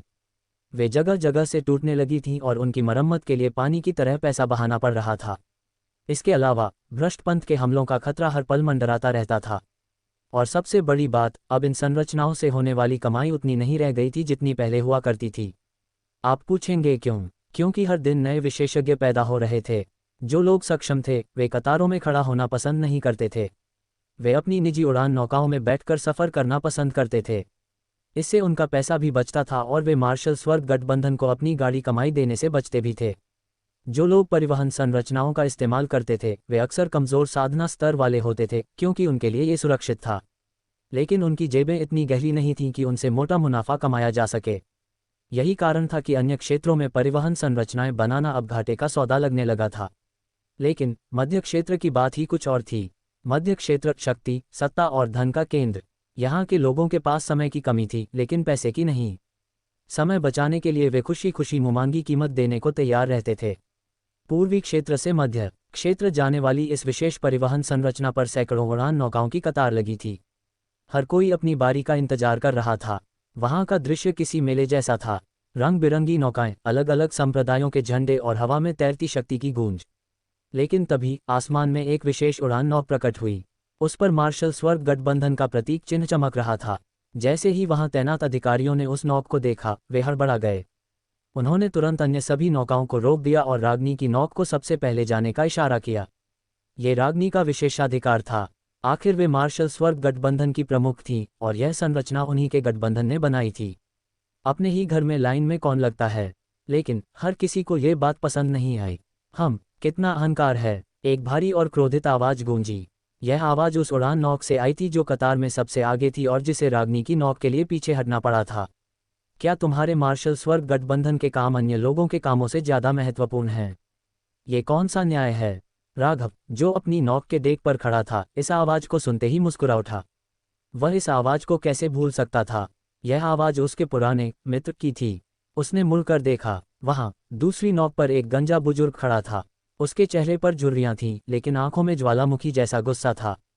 यह आदिम जातियों के सप्त तारा कूर्म कुल 7 स्टार ड्रैगन टॉर्टस रेस का प्रधान था, वही नेत्र पैसाज विशेषज्ञ जिसने पहले राघव का शिकार करने की कोशिश की थी। राघव ने ऐसे हाथ हिलाया जैसे अपने किसी बचपन के दोस्त को देख रहा हो। अरे, ये तो मेरे पुराने मित्र हैं। कहिए कूर्म महाराज, कैसे हैं आप? इतने दिनों बाद मिल रहे हैं। उस बुजुर्ग ने पहले तो ध्यान नहीं दिया था, उसने सिर्फ गठबंधन का निशान देखा था। उसे ये भी नहीं पता था कि यह रागनी की व्यक्तिगत नोक है, क्योंकि उसने सामने लिखे लाल रंग के अक्षरों को अनदेखा कर दिया था। लेकिन जैसे ही राघव बाहर निकला और उसने वह व्यंग्य भरी मुस्कान दी, उस बुजुर्ग को लगा जैसे किसी ने उसके सीने में खंजर घोंप दिया हो। तुम, राघव? उसका चेहरा, जो पहले गुस्से से लाल था, अब बैंगनी हो गया। अगर उसके सिर पर बाल होते तो वे निश्चित रूप से गुस्से से खड़े हो जाते। उसे ऐसा लगा जैसे वह फिर से खून की उल्टी कर देगा। मर जा! वह नेत्रपैसाज विशेषज्ञ अपना आपा खो बैठा। राघव ने पूर्वी क्षेत्र में आदिम जातियों का नामो निशान मिटा दिया था। उनके खजाने लूट लिए थे और सबसे बड़ी बेइज्जती खगपृष्ठ कवच नाग का शव भी अपने साथ ले गया था। सप्तारा कुल को उस युद्ध में फूटी कोड़ी भी नहीं मिली थी, केवल अपमान मिला था। यह अपमान अब पागलपन में बदल चुका था। उस बुजुर्ग ने परिणामों की परवाह किए बिना राघव पर हमला कर दिया। उसने तुरंत अपनी प्राण और मृत्यु की ऊर्जा का इस्तेमाल किया और राघव को अपनी पकड़ में जकड़ लिया। इतनी कम दूरी पर वह राघव को भागने का कोई मौका नहीं देना चाहता था। लेकिन राघव, वह अपनी जगह से हिला भी नहीं। अरे कूर्म भाई, इतना गुस्सा सेहत के लिए अच्छा नहीं है। देखिए, आपकी आंखें लाल हो रही हैं और मुंह से झाग निकल रहा है। कहीं आपको दौरा न पड़ जाए। राघव ने हंसते हुए कहा, जैसे सामने कोई जानलेवा हमला नहीं बल्कि फूलों की वर्षा हो रही हो। तू मरेगा आज! बुजुर्ग ने दहाड़ लगाए। उसका मुक्का राघव की ओर बढ़ा, जिसमें पहाड़ तोड़ने की शक्ति थी। वहां मौजूद अन्य लोग डर के मारे कांप उठे। एक नेत्रपैसाज विशेषज्ञ का अचानक हमला किसी प्रलय से कम नहीं था। लेकिन ठीक उसी पल राघव के पीछे से एक तलवार की रोशनी कौंधी। सरर! वह रोशनी इतनी तेज और तेजस्वी थी कि उसने समय और स्थान के बंधनों को काट दिया। पलक झपकते ही सप्तारा कुल के प्रधान का वह हाथ, जो मुक्का मारने के लिए आगे बढ़ा था, उसके शरीर से अलग हो गया और हवा में उड़ गया। खून का एक फव्वारा फूटा। आह! बुजुर्ग दर्द से चीख पड़ा। राघव ने उड़ते हुए हाथ को हवा में ही लपक लिया। उसने उसे ऐसे देखा जैसे कोई सब्जी मंडी में मूली देख रहा हो। अरे रे, कुल का खून कितना पौष्टिक होता है! कितना बर्बाद हो गया! राघव ने अफसोस जताते हुए सिर हिलाया। हालांकि उसने ऐसा कहा, लेकिन उसने खून इकट्ठा करने की कोई कोशिश नहीं की। वह जानता था कि भले ही यह एक शक्तिशाली विशेषज्ञ है, लेकिन इसका खून शुद्ध नहीं है। दिव्य पशुओं की तुलना में ये खून पानी जैसा था। इसका इस्तेमाल शायद खून का टोफू बनाने के अलावा और किसी काम नहीं आ सकता था। तलवार की रोशनी गायब हो गई और राघव के पीछे रागनी प्रकट हुई। उनकी आंखों में बर्फ जैसी ठंडक थी। अभी तो मैंने अपने शिष्य को परेशान करने का हिसाब भी नहीं चुकता किया था, और आज तुमने मेरे सामने फिर से उस पर हमला करने की जुर्रत की। तुम्हारी हिम्मत तो बहुत बढ़ गई है। रागनी को देखते ही उस बुजुर्ग का चेहरा कागज की तरह सफ़ेद हो गया। रागनी का नाम पूरे महाद्वीप में गूंजता था। भले ही वे दोनों नेत्रपैसाज स्तर पर थे, लेकिन शक्ति में जमीन आसमान का अंतर था। वह रागनी को चुनौती देने के लायक नहीं था। मैं बुजुर्ग हकलाने लगा, मैंने आपके शिष्य को परेशान नहीं किया। राघव ने बेरहमी से हमारी आदिम जातियों का कत्लेआम किया है। क्या आपने नहीं देखा कि उसने पूर्वी क्षेत्र में क्या तबाही मचाई? रागनी ने व्यंग्य से कहा, कितनी हास्यास्पद बात है। तुमने पहले मेरे शिष्य पर हमला किया, तो क्या वह जवाब भी न दे? तुम एक नेत्रपैसाज विशेषज्ञ होकर एक आत्मा परिवर्तन स्तर के बच्चे पर हमला करते हो, और जब वह तुम्हें पीट देता है तो तुम पीड़ित होने का नाटक करते हो। क्या तुम्हें अपनी इज्जत का जरा भी ख्याल नहीं है? मैंने उसे मारने की कोशिश नहीं की थी। मैं तो बस उससे कुछ सवाल पूछना चाहता था। बुजुर्ग ने झूठ बोला। तो आप कह रहे हैं कि यह सब एक गलतफहमी थी? अचानक राघव बीच में कूद पड़ा। बुजुर्ग ने राहत की सांस ली। बिल्कुल बिल्कुल, ये बस एक गलतफहमी थी। राघव जोर से हंसा। हा, तो ये गलतफहमी थी? अरे भाई, पहले क्यों नहीं बताया? मुझे लगा आप मुझे जान से मारना चाहते हैं। राघव चलते हुए उस बुजुर्ग के पास गया। वह बिल्कुल बेखौफ था। उसने बुजुर्ग के कंधे पर हाथ रखा, दूसरे कंधे पर, क्योंकि एक तो कट चुका था, और उलाहना देते हुए कहा, मैं आपको डांट नहीं रहा हूं, लेकिन उस दिन आपने यह बात क्यों नहीं बताई? अगर बता देते तो इतनी मार काट न होती।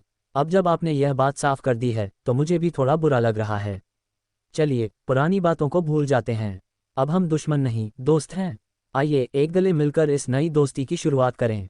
और इससे पहले कि कोई कुछ समझ पाता, राघव ने उस सप्तारा कुल के प्रधान को अपनी बाहों में भर लिया।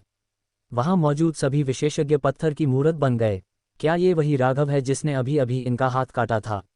और क्या ये वही बुजुर्ग है जो उसे मारना चाहता था? बुजुर्ग भी सन्न रह गया। उसे समझ नहीं आ रहा था कि राघव क्या कर रहा है।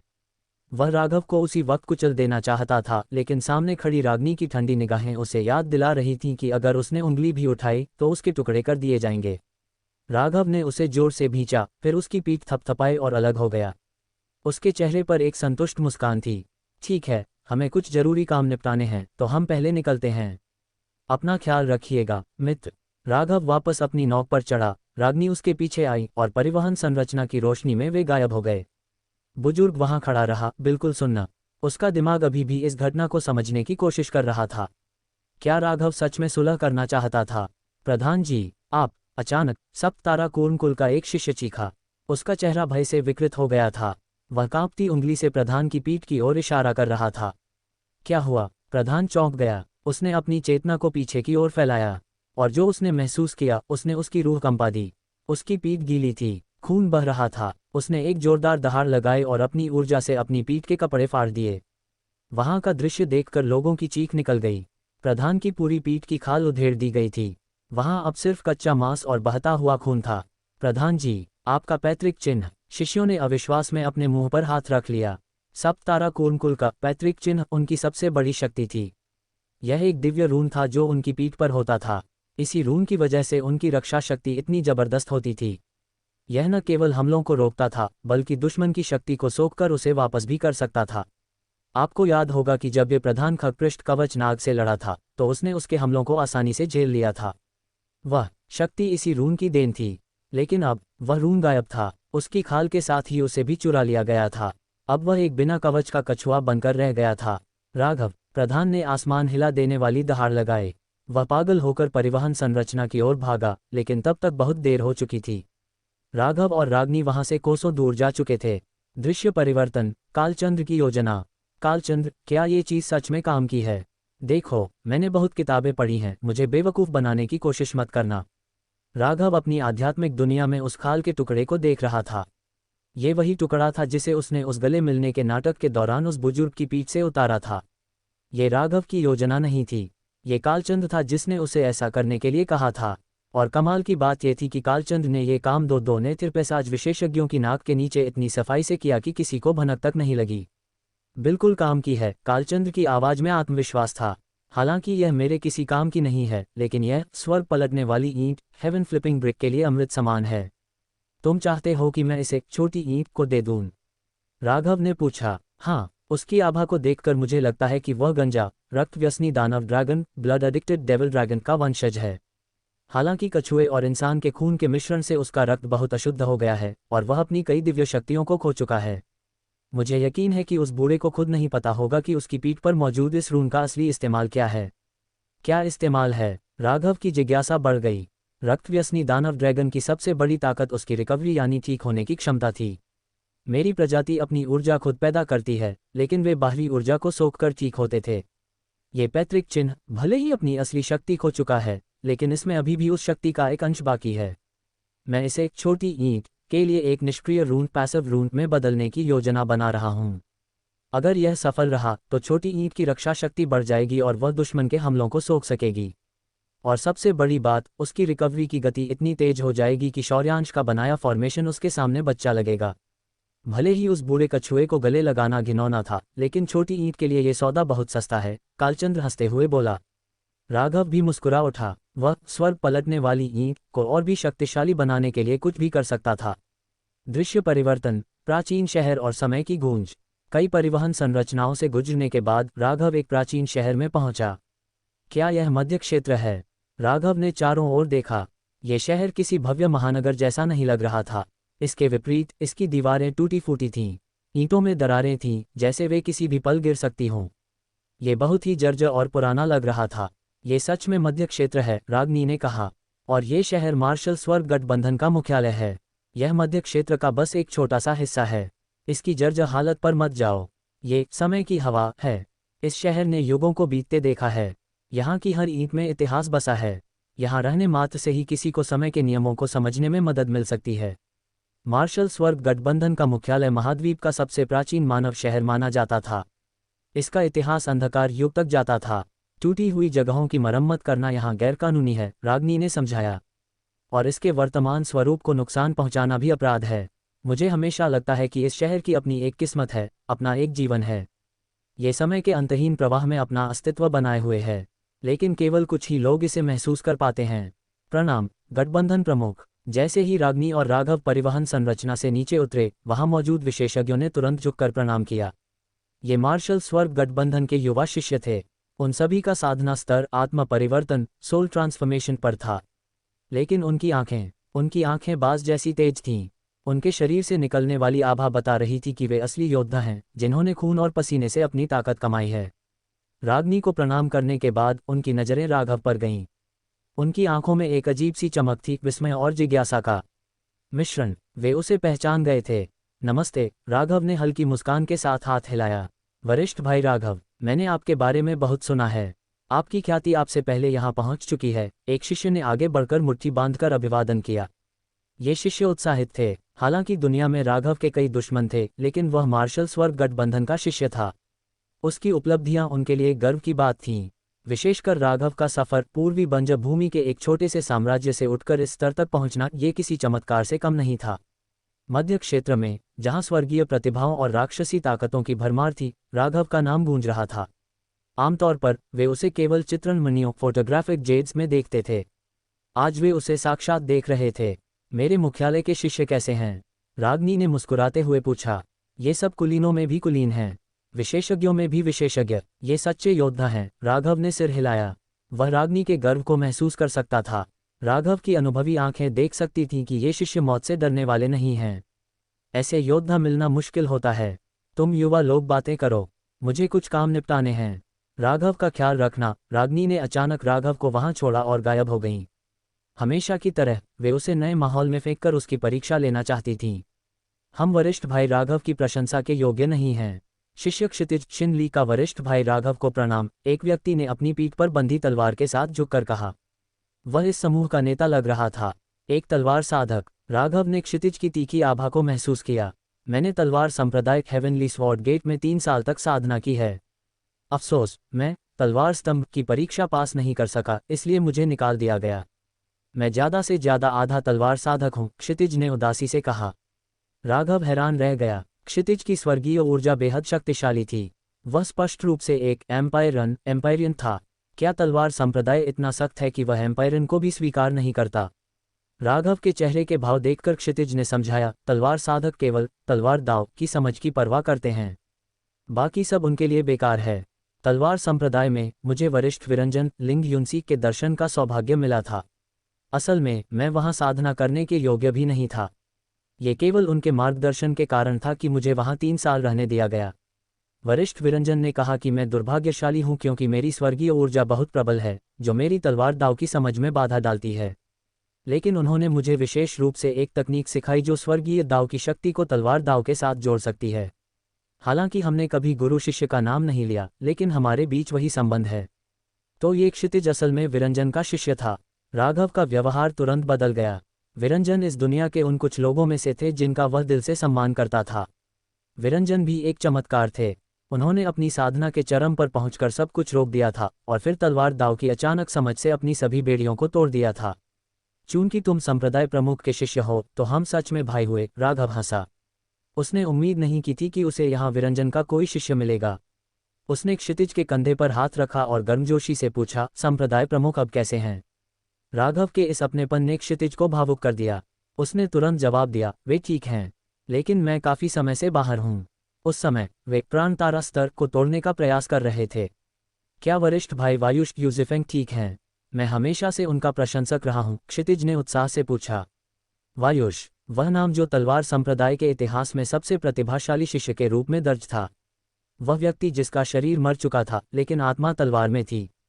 तलवार संप्रदाय ने ही उसे वापस लाया था। क्षितिज को वहां से निकाल दिया गया था क्योंकि वह योग्य नहीं था, जबकि वायुष वह था जिसे संप्रदाय ने रोकने की भीख मांगी थी, लेकिन उसने राघव के लिए वह सब छोड़ दिया। वह बहुत अच्छा कर रहा है। उसका स्तर ऊंचा होता जा रहा है। मेरी ड्रैगनब्लड सेना में सबसे तेज हमला उसी का है, राघव ने गर्व से कहा। वायुष एक सच्चा तलवार का जीनियस था। तलवार में उसका विश्वास किसी पागलपन की हद तक था। क्षितिज उन्हें आगे ले गया। वे एक प्राचीन गली से गुजरकर एक प्लाजा में पहुंचे। जहां भी क्षितिज जाता, कई युवा शिष्य उसका सम्मानपूर्वक अभिवादन करते। स्पष्ट था कि क्षितिज यहाँ काफी प्रभावशाली था, लेकिन जब उन्होंने राघव को देखा तो उनके चेहरे जम गए। वे अविश्वास से उसे घूरने लगे। प्लाजा में पहुंचकर राघव ने देखा कि वहां 4 प्रकाश के गोले थे। उनके भीतर युद्ध के अखाड़े थे। वहां शिष्य लड़ रहे थे, लेकिन हैरानी की बात यह थी कि उनके विरोधी इंसान नहीं थे। वे अजीबोगरीब जीव थे, इंसान के आकार के, लेकिन केवल एक आंख और माथे पर एक काला सींग। उनके शरीर पर काले शार्प स्केल्स थे। उनके नाखूनों की जगह ब्लेड जैसी धारदार चीजें थीं। जब भी वे हमला करते, हवा के कटने की सीटी जैसी आवाज आती। राघव ने उनकी बर्बर दानव ऊर्जा डेविलची को महसूस किया। ये दानव जाति के जीव थे और इंसानी साधना के हिसाब से उनकी आभा प्राण तारा स्तर की थी। चारों अखाड़ों में 4 शिष्य थे। वे सभी तलवार चला रहे थे। उनकी अभिव्यक्तियां मैनिफेस्टेशंस सक्रिय थीं और तलवार की रोशनी बार बार उन दानव जीवों से टकरा रही थी। जब तलवारें उन जीवों के शल्कों पर लगतीं तो चिंगारियां निकलतीं। उनकी रक्षा शक्ति जबरदस्त थी। अचानक एक अखाड़े में एक शिष्य की तलवार उस दानव जीव के पंजों से टकराकर टूट गई। वह शिष्य घबरा गया। वह पीछे हटने की कोशिश करने लगा, लेकिन दानव जीव बहुत तेज था। उसके दूसरे पंजे ने शिष्य की छाती पर हमला किया। धारदार पंजे उसकी छाती के आर पार हो गए। शिष्य लकवाग्रस्त हो गया। वह हिल भी नहीं पा रहा था। दानव का दूसरा पंजा उसके सिर की ओर बढ़ा। तभी एक तलवार की रोशनी गिरी। उसने दानव जीव की दोनों भुजाओं को काट दिया। काला खून फव्वारे की तरह निकला। ये वरिष्ठ भाई क्षितिज हैं। इससे पहले कि दूसरे शिष्य मदद के लिए दौड़ते, क्षितिज अखाड़े में प्रकट हो चुका था। उसने दानव को एक जोरदार लात मारी। वह जीव प्रकाश की दीवार से टकराया और एक दर्दनाक चीख के साथ धुएं में बदल गया। ये प्रकाश असल में एक हत्यारा फॉर्मेशन था जो इंसानों के लिए सुरक्षित था, लेकिन दानवों को तुरंत खत्म कर देता था। क्षितिज ने घायल शिष्य को उठाया। दानव के जहर के कारण उसका शरीर सुन्न पड़ गया था। बहुत बहुत धन्यवाद वरिष्ठ भाई क्षितिज, उस शिष्य ने कठिनाई से कहा। तभी भीड़ में से एक ताना कसती हुई आवाज आई। कितना मूर्ख है, अभी अभी तो आत्मा परिवर्तन में पहुंचा है और 11वें रैंक के सींग वाले दानव को चुनौती दे दी। यह मौत को दावत देने जैसा नहीं तो और क्या था। घायल शिष्य का चेहरा शर्म और अपमान से लाल हो गया। क्षितिज कुछ बोलने ही वाला था कि राघव ने पहले बोल दिया। उसकी आवाज शांत लेकिन दृढ़ थी। अगर किसी व्यक्ति में खतरे का सामना करने का साहस ही नहीं है तो उसे साधना करने की कोई जरूरत नहीं है। छोटे भाई, तुम बुरे नहीं हो। तुमने कम से कम कोशिश तो की। राघव की ये बातें वहां मौजूद हर शिष्य के लिए एक सबक थीं। साहस के बिना शक्ति अधूरी है। और यह यात्रा तो अभी बस शुरू हुई थी। दोस्तों, अभी अभी अखाड़े में जो खूनी खेल खत्म हुआ था, उसकी गूंज अभी थमी भी नहीं थी कि एक नया नाटक शुरू हो गया। उस युवा शिष्य को, जो मौत के मुंह से बाल बाल बचा था, अपनी आंखों पर विश्वास नहीं हो रहा था।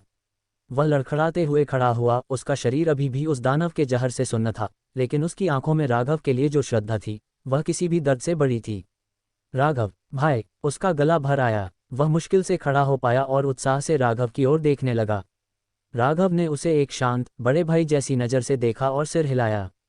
तुम बुरे नहीं हो छोटे भाई। मौत को सामने देखकर भी जो इंसान अपनी शांति न खोए, वही असली विशेषज्ञ बनने की काबिलियत रखता है। डरना कमजोरी नहीं है, लेकिन डर के आगे घुटने टेक देना कमजोरी है। तुमने आज साबित कर दिया कि तुम्हारे अंदर एक योद्धा का दिल धड़कता है। राघव के इन शब्दों ने उस शिष्य के अंदर एक नई जान फूंक दी। उसका शरीर भावनाओं के अतिरेक से कांपने लगा। यह कोई मामूली तारीफ नहीं थी। ये तारीफ उस शख्स से मिली थी जिसने दानव संहार सूची में पहला स्थान हासिल करके पूरी दुनिया को चौंका दिया था। मध्य क्षेत्र के शिष्यों की नज़र में भी राघव अब एक किंवदंती, एक देवता समान अस्तित्व बन चुका था। उसकी स्वीकृति मिलना किसी पदक से कम नहीं था, लेकिन जैसे हर अच्छी कहानी में एक खलनायक होता है, वैसे ही इस पल की खुशी को बर्बाद करने के लिए कोई आ गया। यह जरूरी नहीं है। एक सर्द और ताना मारती हुई आवाज भीड़ को चीरती हुई आई। इंसान को सिर्फ बहादुर नहीं, बल्कि समझदार भी होना चाहिए। अगर किसी को अपनी ताकत का अंदाजा ही नहीं है और वह शेर के मुंह में हाथ डालता है, तो उसका अंजाम सिर्फ एक दर्दनाक मौत होती है। भीड़ 2 हिस्सों में बंट गई और वहां एक आदमी प्रकट हुआ। उसका हुलिया थोड़ा अजीब था। उसका कद औसत था, रंग गहरा सांवला, लेकिन उसके शरीर की बनावट सामान्य इंसानों जैसी नहीं थी। उसका धड़ सामान्य से छोटा था, लेकिन उसके पैर असामान्य रूप से मोटे और मांसल थे। वह देखने में थोड़ा विचित्र लग रहा था, जैसे प्रकृति ने उसे बनाते समय अनुपात का ध्यान न रखा हो। उसने वही वस्त्र पहने थे जो क्षितिज ने पहने थे, मार्शल स्वर्ग गठबंधन के सेनापतियों की वर्दी। ये स्पष्ट था कि वह भी एक शक्तिशाली एम्पायरन सम्राट स्तर का योद्धा था और उसका ओहदा क्षितिज के बराबर ही था। लेकिन जैसे ही यह व्यक्ति सामने आया, वहां मौजूद सभी शिष्यों के चेहरे सख्त हो गए। हवा में तनाव घुल गया। वे उसे सम्मान से नहीं, बल्कि एक ठंडी और सतर्क नज़र से देख रहे थे। वह आदमी धीरे धीरे, एक अजीब सी अकड़ के साथ चलते हुए राघव के पास आया। उसके पीछे शिष्यों का एक झुंड था, जिनकी आभा उफन रही थी और वे सब राघव को ऐसे घूर रहे थे जैसे वह कोई अपराधी हो। राघव के होठों पर एक ठंडी, व्यंग्यात्मक मुस्कान तैर गई। लगता है कि मार्शल स्वर्ग गठबंधन अंदर से उतना एकजुट नहीं है जितना बाहर से दिखता है, राघव ने मन ही मन सोचा। ये साफ था कि यह काली सूरत वाला आदमी यहाँ दोस्ती का हाथ बढ़ाने नहीं बल्कि मुसीबत खड़ी करने आया है। और जिस तरह से वह राघव को देख रहा था, ये बताना मुश्किल नहीं था कि उसका निशाना कौन है। राघव ने उसे ऊपर से नीचे तक देखा और शांति से कहा, आत्म जागरूक होना लेकिन खुद को कमतर न समझना, आत्मविश्वास रखना लेकिन अहंकारी न होना, यही एक विशेषज्ञ की पहचान है। हालांकि आपकी यह बात सही है कि इंसान को अपनी औकात पता होनी चाहिए, लेकिन मैं ये जानना चाहता हूँ, आप ये कैसे तय करते हैं कि दूसरे आत्म जागरूक नहीं हैं? या कहीं ऐसा तो नहीं कि आपको खुद अपनी ही कमियों का अंदाजा नहीं है? राघव का जवाब इतना तीखा और सटीक था कि उस आदमी का चेहरा और भी काला पड़ गया। राघव ने उसे जरा भी सम्मान फेस नहीं दिया था। क्षितिज ने आगे बढ़कर गुस्से से कहा, तीसरे सेनापति, आप यहाँ क्या तमाशा कर रहे हैं? दोस्तों, आपको बता दूं कि मार्शल स्वर्ग गठबंधन में युवा पीढ़ी के 4 मुख्य सेनापति थे। वे सभी अपनी अपनी सेनाओं का नेतृत्व करते थे और बेहद शक्तिशाली थे। उनकी रैंकिंग ताकत के आधार पर थी। क्षितिज चौथे नंबर पर था, यानी उन चारों में सबसे कमजोर। हालांकि उसके साहस और त्याग ने उसे गठबंधन प्रमुख रागनी का चहेता बना दिया था, लेकिन ताकत की दुनिया में कमजोर को अक्सर दबाया जाता है। ये तीसरा सेनापति अक्सर क्षितिज को नीचा दिखाता रहता था। तीसरे सेनापति ने क्षितिज को ऐसे देखा जैसे वह रास्ते का पत्थर हो। क्षितिज, एक हारे हुए सेनापति को अपनी हारी हुई सेना के साथ कोने में चुपचाप बैठना चाहिए। मैं यहाँ तुम्हारे लिए नहीं बल्कि इसके लिए आया हूँ। उसने अपनी उंगली राघव की ओर तान दी। तुम? क्षितिज गुस्से से आगे बढ़ा, लेकिन राघव ने उसका हाथ पकड़कर उसे रोक दिया। राघव ने सीधे उस अजीब आदमी की आंखों में देखा। मैं जानता हूं कि तुम मेरे लिए आए हो। मुझे पहेलियां बुझाना पसंद नहीं है। सीधे मुद्दे पर आओ, क्या चाहते हो? तीसरे सेनापति ने अपनी छाती चौड़ी की। सबसे पहले मुझे ये बताओ कि तुम मध्य क्षेत्र में क्यों आए हो? राघव ने उसे ऐसे देखा जैसे वह किसी बेवकूफ़ को देख रहा हो। क्या इसका तुमसे कोई लेना देना है? क्या यह आदमी पागल था? आते ही ऐसा बेतुका सवाल।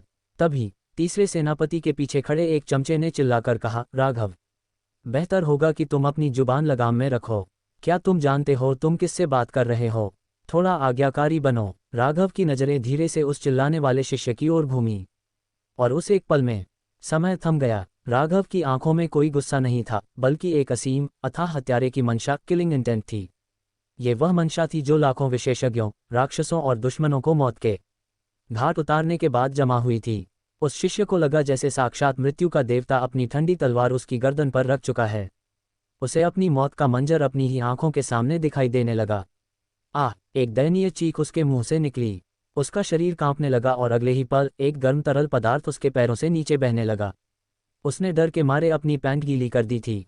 उसके घुटने जवाब दे गए और वह वहीं ढेर हो गया। बाकी लोगों को समझ ही नहीं आया कि क्या हुआ। राघव ने न हाथ उठाया, न कोई हथियार निकाला। उसने बस देखा था। वह भयानक दबाव सिर्फ उस एक व्यक्ति पर केंद्रित था, इसलिए बाकी लोग सुरक्षित थे। उन्होंने बस इतना देखा कि राघव ने घूरा और वह शिष्य डर के मारे गीला हो गया। राघव, तुम ये क्या कर रहे हो? तीसरे सेनापति ने दहाड़ लगाए। उसे समझ नहीं आया कि राघव ने क्या जादू किया, लेकिन अपने आदमी की यह हालत देखकर उसका अपमान हो रहा था। राघव ने कंधे उचकाए। मैं बस उसे सिखा रहा था कि हर जगह अपनी नाक नहीं घुसानी चाहिए। कुकुरमुत्ते की तरह दूसरों की गंदगी साफ करने की आदत जानलेवा हो सकती है। अगर उसने मुझे सच में गुस्सा दिला दिया होता तो अब तक उसकी लाश ठंडी हो चुकी होती। तीसरे सेनापति का चेहरा गुस्से से विकृत हो गया। राघव, ये पूर्वी बंजर भूमि नहीं है, यह मध्य क्षेत्र है। यहाँ अपनी हेकड़ी मत दिखाओ। यह मत सोचो कि कुछ घटिया चालें चलकर तुमने दानव संहार सूची में पहला स्थान पा लिया तो तुम सबसे ऊपर हो गए। तुम्हारी वजह से मार्शल स्वर्ग गठबंधन के सभी शिष्यों को अपमान सहना पड़ा है। हम पूरी दुनिया में हंसी का पात्र बन गए हैं। क्षितिज का सब्र टूट गया। बकवास बंद करो। राघव भाई ने अपनी ताकत से पहला स्थान हासिल किया है, वरना दानव संहार दिव्य पट्टिका उन्हें इनाम क्यों देती? क्या तुम दिव्य पट्टिका के फैसले पर सवाल उठा रहे हो? तीसरा सेनापति हंसा, एक जहरीली हंसी। कितनी हास्यास्पद बात है। राघव ने पट्टिका को धोखा देने के लिए बेहद नीच तरीके अपनाए। आत्मा लोक स्पिरिट वर्ल्ड पहले ही मानव जाति को धोखा दे चुका है। वे हमारे दुश्मन हैं। लेकिन पता नहीं कैसे इस राघव ने उनका समर्थन हासिल कर लिया और उसे अपनी रैंकिंग में जोड़ लिया। ये सरासर बेईमानी है। कोई भी समझदार व्यक्ति बता सकता है कि राघव ने धोखा दिया है। इसने गठबंधन की नाक कटवा दी है। उसने राघव की ओर घृणा से देखा। राघव, अगर तुम्हारे अंदर जरा सी भी शर्म बाकी है तो अभी के अभी मध्य क्षेत्र से दफा हो जाओ। अपने इस शर्मनाक नाटक से हमें और जलील मत करो। राघव भाई मार्शल स्वर्ग गठबंधन का गर्व हैं। क्षितिज चिल्लाया, क्या तुम मानसिक रूप से बीमार हो जो अपनों के बजाय बाहरी दुश्मनों की बातों पर भरोसा कर रहे हो? दोस्तों, गठबंधन के अंदर भी कई लोग राघव की रैंकिंग से खुश नहीं थे।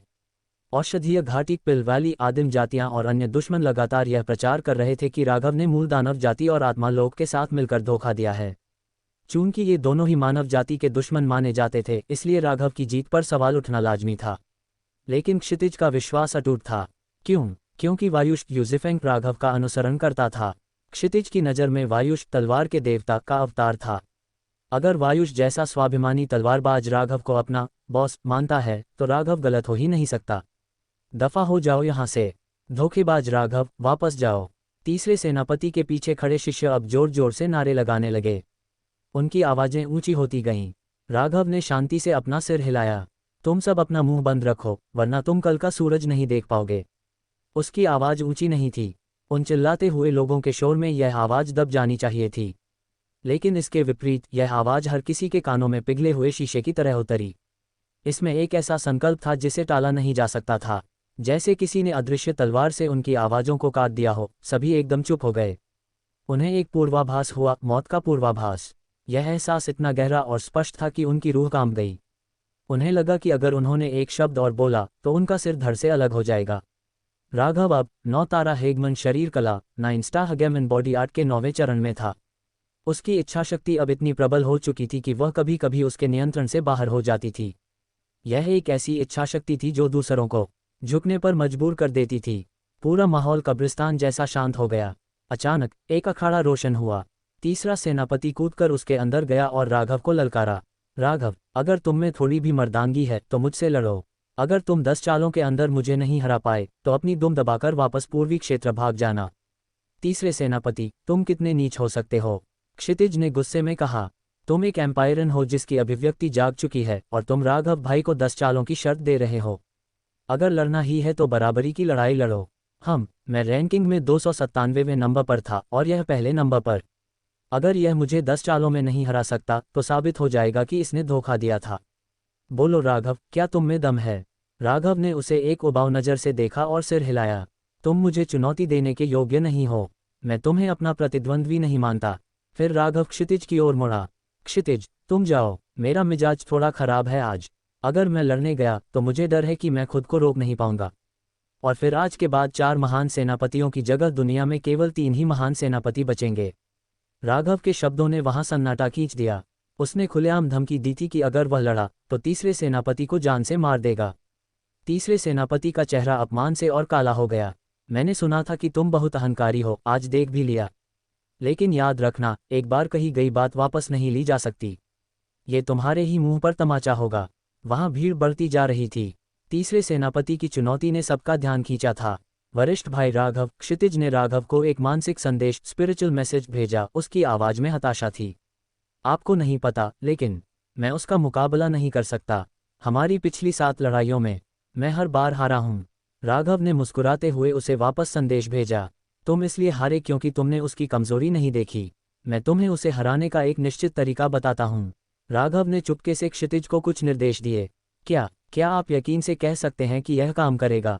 क्षितिज हैरान था। मेरी गारंटी है, अगर यह काम नहीं किया तो समझ लेना कि इस छोटे से कीड़े की मौत मेरे हाथों ही लिखी है। ठीक है, मैं कोशिश करूंगा। राघव ने सिर हिलाया। सच तो यह है क्षितिज कि तुम इससे कहीं ज्यादा ताकतवर हो।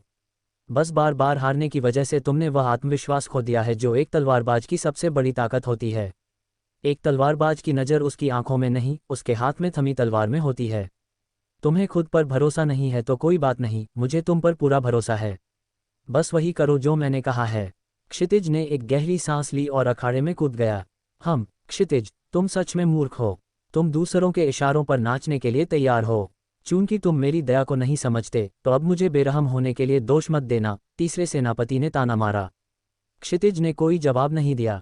उसके पीछे उसकी अभिव्यक्ति, मैनिफेस्टेशन धीरे धीरे उभरने लगी। तीसरे सेनापति ने भी अपनी शक्ति को बुलाया। दोनों शक्तिशाली एम्पायरन थे और स्वर्गीय दाव की ऊर्जा अखाड़े में तूफान की तरह घूमने लगी। राघव ने क्षितिज को देखकर सिर हिलाया। उसे अब समझ आ रहा था कि विरंजन ने उस समय वायुष की स्वर्गीय शक्ति को क्यों मिटा दिया था। स्वर्गीय शक्ति पर निर्भरता तलवार की धार को कुंद कर देती है। वरिष्ठ भाई राघव, क्या चौथा सेनापति फिर से हार जाएगा? क्षितिज के अधीनस्थों ने राघव को सिर हिलाते देख चिंता से पूछा। हार? राघव ने एक रहस्यमयी मुस्कान दी। देखते जाओ। क्षण, क्षितिज की तलवार म्यान से बाहर निकली। एक बिजली की कौंध अखाड़े में दौड़ गई। उसकी गति इतनी तेज थी कि राघव भी प्रभावित हुए बिना नहीं रह सका। चौथे सेनापति की तलवार की गति हमेशा की तरह भयानक है। उन्हें त्वरित तलवार क्षितिज क्विक्सवर्ड शिनली ऐसे ही नहीं कहा जाता, एक शिष्य ने गर्व से कहा। धड़ाम, जैसे ही क्षितिज की तलवार चली, तीसरा सेनापति अपनी जगह से गायब हो गया। किसी को नहीं पता चला कि उसने कौन सी तकनीक इस्तेमाल की, लेकिन जैसे ही उसके पैर जमीन पर पड़े, वह किसी पिस्सू की तरह उछल गया। उसकी गति इतनी तेज थी कि आंखों से उसे देख पाना नामुमकिन था। तीसरे सेनापति के पास एक जन्मजात प्रतिभा थी। उसके पैर असामान्य रूप से मोटे थे और उनमें असीम शक्ति भरी थी। उसकी कूदने की क्षमता अकल्पनीय थी। बाद में विशेषज्ञों ने उसकी इस क्षमता को और निखारा, जिससे उसे यह अविश्वसनीय गति मिली। वह बिना किसी तैयारी के 0 से 100 की रफ्तार पकड़ सकता था। यही उसकी अजीबोगरीब ताकत थी जिसने उसे कई बार जीत दिलाई थी। दुश्मन उसे छू भी नहीं पाते थे। क्षितिज की तलवार हवा में कट गई। वह तीसरे सेनापति को छू भी नहीं पाए। ऊपर आसमान में एक आकृति बार बार चमक रही थी। ऐसा लग रहा था कि वहां एक नहीं बल्कि 7-8 तीसरे सेनापति घूम रहे हैं। असली कौन है, ये बताना नामुमकिन था। क्षितिज, इस बार मैं तुम्हें ऐसा सबक सिखाऊंगा कि तुम कभी नहीं भूलोगे। अगर मैंने तुम्हारे सारे दांत नहीं तोड़े तो मेरा नाम बदल देना। आसमान से तीसरे सेनापति की आवाज गूंजी। यह आवाज हर दिशा से आ रही थी, जिससे भ्रम और बढ़ गया। आकाशीय तलवार नृत्य, sword dance of the heavens. क्षितिज की तलवार अचानक आसमान की ओर उठी। अनगिनत तलवार की किरणें एक कमल के फूल की तरह खिल उठीं। क्या इसने शुरुआत में ही अपना सबसे बड़ा हमला कर दिया? क्षितिज को जानने वाले लोग चौंक गए। ये क्षितिज का तुरुप का इक्का था, जिसे वह आमतौर पर अंत के लिए बचाता था। तलवार की ऊर्जा, स्वॉर्ड चीक ने पूरे आसमान को ढक लिया। उसने हवा में कोई जगह खाली नहीं छोड़ी। तीसरे सेनापति की परछायां छिन भिन्न हो गईं। उसका असली शरीर प्रकट हो गया। उसके पैरों पर रून चमक रहे थे। उसने एक जोरदार लात मारी और उन तलवार की छवियों को विस्फोट कर दिया। उसके पैरों की ताकत भयानक थी। ढूंढ लिया तुम्हें। जैसे ही तीसरा सेनापति प्रकट हुआ, क्षितिज की तलवार अचानक रोशनी से भर गई। उसने ऊपर दाएं से नीचे बाएं की ओर एक तिरछा वार किया। उल्कापात तलवार, फॉलिंग स्टार स्वॉर्ड। एक गहरे लाल रंग की तलवार की रोशनी ने हवा को काट दिया, जैसे आसमान में दरार पड़ गई हो। चाहे हमला कितना भी ताकतवर हो, अगर वह निशाने पर न लगे तो वह कचरा है। तीसरा सेनापति थोड़ा हैरान था कि क्षितिज ने उसे इतनी जल्दी ढूंढ लिया, लेकिन उसने इसे गंभीरता से नहीं लिया।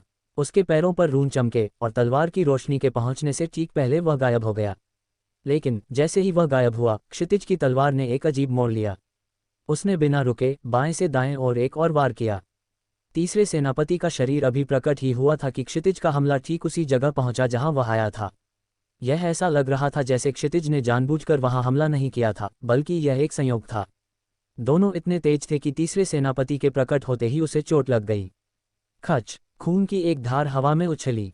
तीसरा सेनापति पीछे की ओर उड़ गया। जब वह जमीन पर गिरा तो सबकी चीख निकल गई।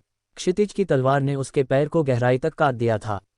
घाव इतना गहरा था कि हड्डी दिखाई दे रही थी, लेकिन असली झटका यह नहीं था। असली झटका तब लगा जब लोगों ने उसकी हड्डी देखी। तीसरे सेनापति की हड्डी पर दिव्य रून, डिवाइन रून्स तैर रहे थे। ये बिल्कुल वैसा ही था जैसा किसी जादुई जानवर, मैजिकल बीस्ट की क्रिस्टल हड्डी पर होता है। उस पर जन्मजात रून उकेरे हुए थे। हे भगवान, तीसरे सेनापति की हड्डियों पर जन्मजात रून हैं। इसका मतलब कहीं वह चारों ओर अविश्वास की लहर दौड़ गई। इंसान स्वर्गीय दाव की साधना करते हैं, उनकी हड्डियों पर रून नहीं होते। यह कोई जादुई कला नहीं थी। ऐसी चीज केवल एक ही बात का संकेत देती है, वह इंसान नहीं है। इसका मतलब था कि यह तीसरा सेनापति असल में आदिम जातियों का वंशज है। हालांकि उसका खून अशुद्ध था और यह क्षमता केवल उसके पैरों तक सीमित थी, लेकिन सच्चाई छिप नहीं सकती थी। क्षितिज भी सन्न रह गया। उसने अपनी तलवार और फिर तीसरे सेनापति को देखा। उसने बस वही किया था जो राघव ने उसे बताया था, आंखों पर भरोसा मत करो, तलवार पर करो। जब वह गायब हो तो वहां वार करो जहां तुम्हारा दुश्मन नहीं है, बल्कि जहां वह होगा। उसने 3 हमलों का कॉम्बो इस्तेमाल किया था और उसे खुद नहीं पता था कि यह कैसे सफल हुआ। लेकिन अब तीसरे सेनापति की हड्डियों पर उन रूनों को देखकर क्षितिज का गुस्सा फूट पड़ा। तीसरे सेनापति, तुम असल में आदिम जातियों के जासूस हो। इसीलिए तुम राघव भाई को निशाना बना रहे थे। तुम जानबूझकर मार्शल स्वर्ग गठबंधन की एकता को तोड़ रहे हो। क्षितिज की दहाड़ ने बारूद में चिंगारी का काम किया। वहां मौजूद हर शिष्य की नज़रें अब ठंडी और जानलेवा हो गई थीं। वे तीसरे सेनापति को ऐसे देख रहे थे जैसे वह कोई जहरीला सांप हो। राघव की आदिम जातियों से दुश्मनी जग जाहिर थी। उसने पूर्वी क्षेत्र में उनकी कमर तोड़ दी थी। वे बदला लेने के लिए तड़प रहे थे। अब ये साफ हो गया था कि यह तीसरा सेनापति, जो राघव से सबसे ज्यादा नफरत करता था, असल में उनका ही आदमी है। गद्दार, जासूस। दुनिया में गद्दारों से ज्यादा घृणा किसी से नहीं की जाती। मेघराज, मेंगफेई, आज तुम्हें जवाब देना होगा, वरना यहाँ से जिंदा बाहर जाने का सोचना भी मत। एक शिष्य ने गुस्से से चिल्लाकर कहा। भीड़ बेकाबू हो रही थी। मार्शल स्वर्ग गठबंधन अपनी ही दीवारों के भीतर एक जासूस को बर्दाश्त नहीं कर सकता था। मैं जासूस नहीं हूं, मुझे नहीं पता ये क्या हो रहा है। मेरा विश्वास करो, तीसरा सेनापति, मेघराज, सदमे और गुस्से में चिल्लाया। वह इतना घबरा गया था कि अपने घाव को ठीक करना भी भूल गया। बकवास, क्या तुम्हें लगता है कि कोई तुम्हारी बातों पर यकीन करेगा? शिष्यों ने उसे घेर लिया। तलवारें निकल आईं। माहौल हिंसक हो गया था। मेघराज को वहीं टुकड़ों में काट दिया जाने वाला था। मैं विश्वास करता हूँ। अचानक एक शांत लेकिन भारी आवाज गूंजी, जैसे तूफान के बीच किसी ने घंटी बजा दी हो। सबकी नजरें उस आवाज की ओर मुड़ीं। राघव भीड़ से बाहर आया। उसके चेहरे पर एक अजीब सी गंभीरता थी। उसने अपनी बाहें फैलाकर भीड़ को रोक दिया। मैं विश्वास करता हूं कि यह जासूस नहीं है। सब सन्न रह गए। राघव, वह व्यक्ति जिसे ये सेनापति मारने की कोशिश कर रहा था, अब उसकी रक्षा कर रहा था। यह क्या खेल था? कहानी अब एक अप्रत्याशित मोड़ पर है। राघव ने अपने दुश्मन को बचाया है, लेकिन क्यों? क्या ये राघव की कोई नई चाल है, या वह कुछ ऐसा देख रहा है जो बाकी लोग नहीं देख